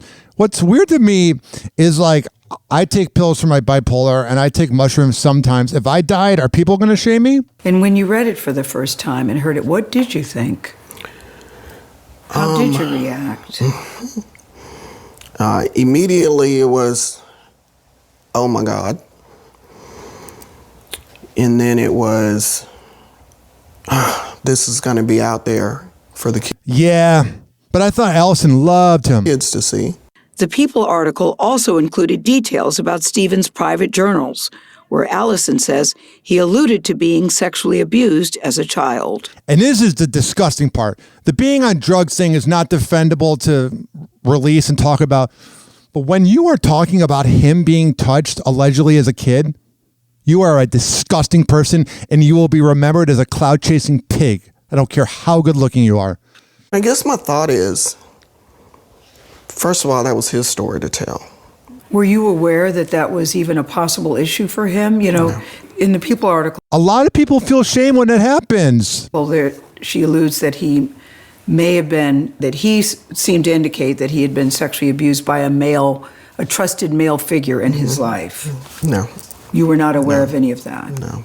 Those details were also a shock to Stephen's younger brother, Dre Rose. So did you know about any of these issues before the People magazine article came out? Cornucopia of drugs, including mushrooms, pills, and other substances, implying that he had a serious drug issue. I knew that recreationally he's used or tried things. That wasn't a shock to me. We all do it. This cornucopia of drugs that had to be Googled. We don't even know if those were. We don't know anything to be true. Finish that sentence. We don't even know if those were his? Yes, I mean, really, it's hearsay. It's someone else's version. And if that is the truth, there could have been a better way to bring that to the family. And yeah, it's almost like she was doing it for money. 'Cause she's like, oh no, the person that made me famous is dead. What am I going to do? Then we discuss, what that meant. So you wish there would have been a conversation with the family? Yes. That I found this. Yeah, huh? Do you know anything about it? Were you Yeah, but I don't really think she ever really cared about the family. aware of possible sexual abuse in his childhood? You knew nothing that was about new. that? So that was a shock to you to hear that? Yes. It was a shock to me. I truly think, I know I use the word narcissist and sociopath a lot, but I truly believe that that's what Allison is. She is a sick person. Shock to our father, because when that comes up, it's like, well, hold on, a male figure. A male figure, right. yeah. So now you have our family looking at each other like, well, what happened? And we didn't know anything. But at least Allison's getting money. When we talk about drugs, and she didn't use the word that he was an addict, but she did say that there were a lot of drugs. Couldn't she have known things about him that you two didn't? Mom wouldn't know, you wouldn't know. It's a possibility. I mean, the they were wife married. often knows more than the family, even as close as the family. So you don't give her a pass on that she may know things that you all didn't know. That's not a bad point. I think about him. There are things that she knows that we didn't know, but also they don't need to be public info. Know that there are things about him that she didn't know. Dre, who worked with Stephen, says his brother would often confide in him about struggling with issues like imposter syndrome, and together they would come up with ways to tackle his insecurities. Man, poor guy just did not feel like he needed to be on this planet, and then you got this pig throwing him under the bus. Burn in hell! He says Stephen told him that those conversations were difficult with Allison. So, in my opinion, our conversation that he had with me, he felt silenced. Like he couldn't get it out. He felt silenced in his own home, you're yes, saying? often. Mm-hmm.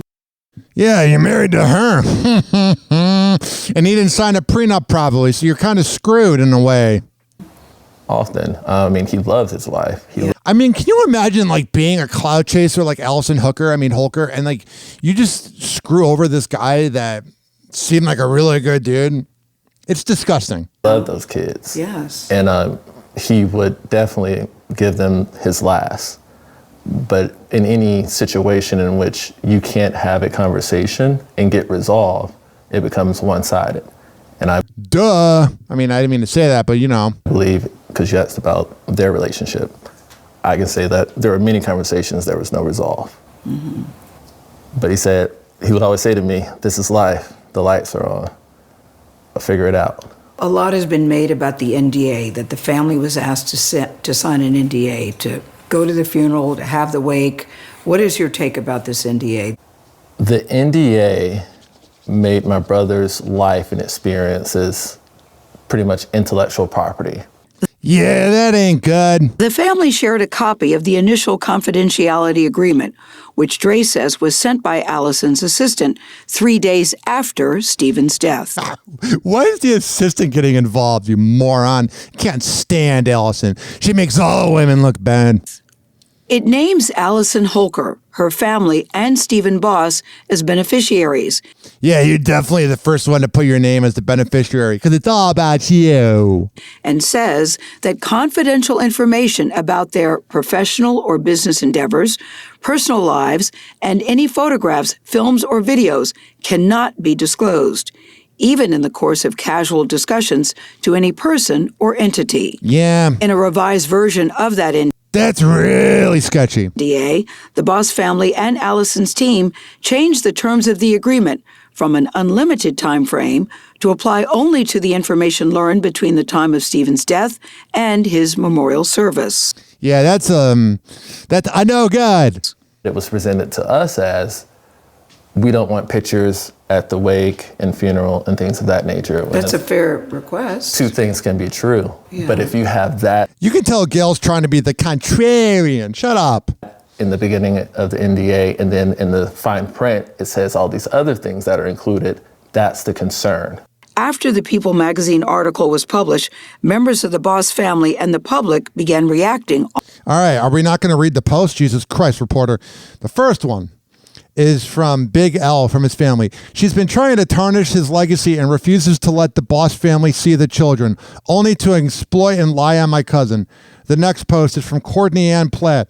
This is by far the most tacky, classless, opportunistic act I have ever seen in my life. Shame on you, Allison. Shame on your money-hungry tame. Let my friend rest in peace. Online. Allison Holker put out a statement in response to that backlash, saying in part that she hoped by sharing the full story, maybe I can help someone else who might see themselves or a loved one in Stephen. Oh, shut up. You don't care about him. You're a liar. You're the worst. Maybe I can help someone else who might see themselves or a loved one in Stephen. What do you say to that? I see no accountability in that statement. Duh, it's a lie. I see no accountability in the fact that the family had to find out about these things. Yeah, that's the not cool part. It's almost like Allison's a narcissistic, sociopathic dirtbag. In the manner that they did. And if that is what you want to convey or share to the public, bringing up someone's journal entries, that's not how you expose it. Yeah, I mean, can you imagine when you write these journals that he would not know that after he died that it would become a best-selling book? There could have been, hey, this is my experience and I want knowledge. Mm-hmm. Bringing up someone's journal entries, that's not how you expose it. There could have been, hey, this is my experience and I want to let people know what to look for. Mm-hmm. But to use my brother's name and make it seem like he had this serious addiction problem. He was more just experimenting with drugs. A lot of times when you're not healthy mentally, that's what you do, especially when you're married to a cloud chaser like you. And his sexual abuse allegation, that could have been true, but that isn't, I don't think that's the reason why my brother isn't here today. Of course, he was just experimenting.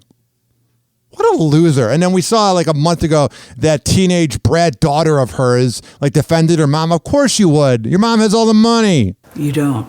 Why do you think your brother isn't here today? I think that's a question for Allison. What are you saying, Dre? I think she knows more than us because she was there. She knows his last known whereabouts. She knows the last conversation they had. Hell yeah, bro. Defend your brother. Mm-hmm. You're doing a good job. He'd be proud of you. Defending him.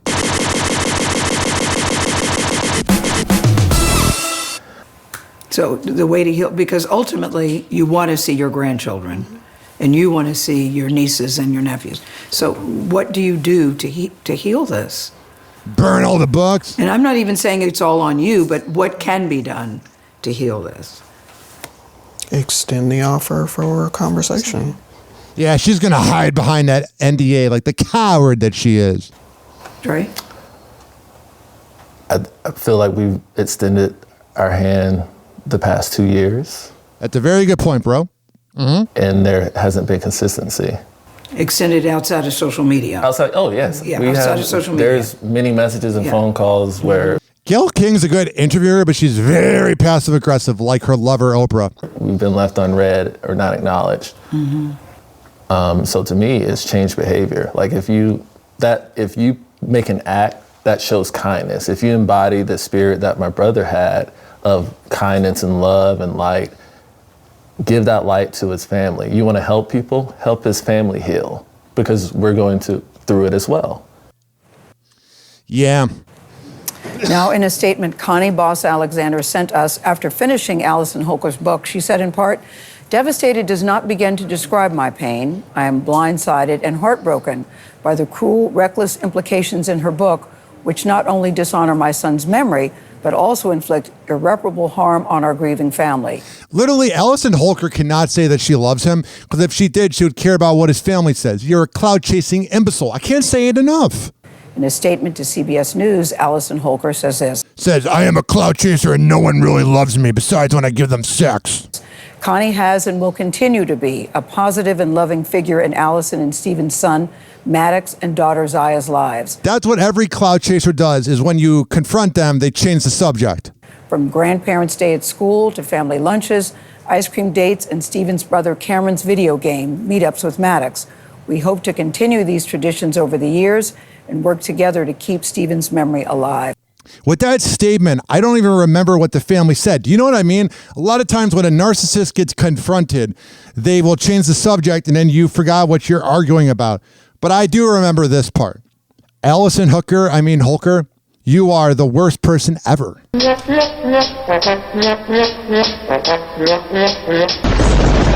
hour.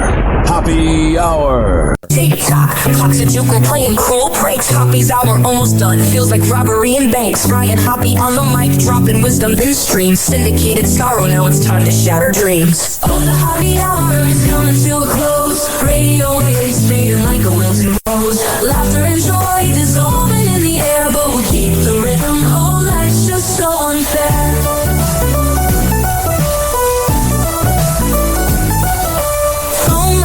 But the laughter's growing dim. Eardrums mixing Hoppe like fingers without rings. DHX to FM, shout-outs hit the street, but soon the sound will vanish like shadows in the heat. Oh, the Hoppe hour is coming to a close. Radio waves fading like a wilting rose. Laughter and joy dissolving in the air, but we'll keep the rhythm. Oh, life's just so unfair.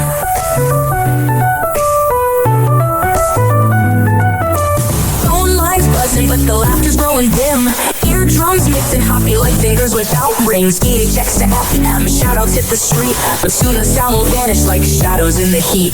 Oh, the Hoppe hour is coming to a close. Radio waves fading like a wilting rose. Laughter and joy dissolving in the air, but we'll keep the rhythm. Oh, life's just so unfair. Oh, life's just so unfair.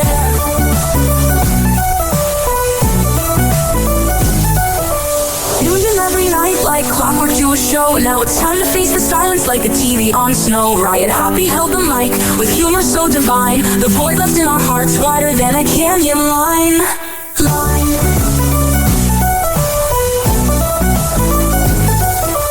Empty speaker silent time but coming to an end like a roller coaster stopping round the river's bend. Hoppe's jokes and jabs, these are daily grind. Now silence louder than the thoughts we can't rewind. Oh, the Hoppe hour is coming to a close. Radio waves fading like a wilting rose. Laughter and joy dissolving in the air, but we'll keep the rhythm. Oh, life's just so unfair. The Hoppe hour is coming to a close. Radio waves fading like a wilting rose. Laughter and joy dissolving in the air, but we'll keep the rhythm. Oh, life's just so unfair. Happy hour. Happy hour.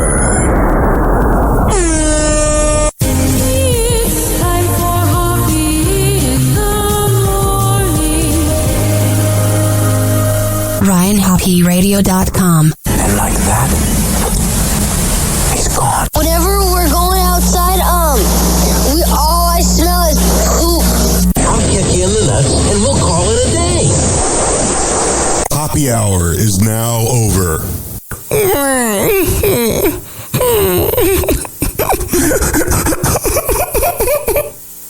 Happy hour is now over.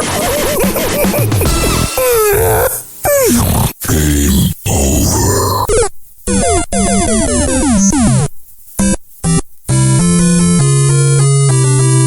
This concludes our broadcast day. Good night, and God bless America. Doors closing.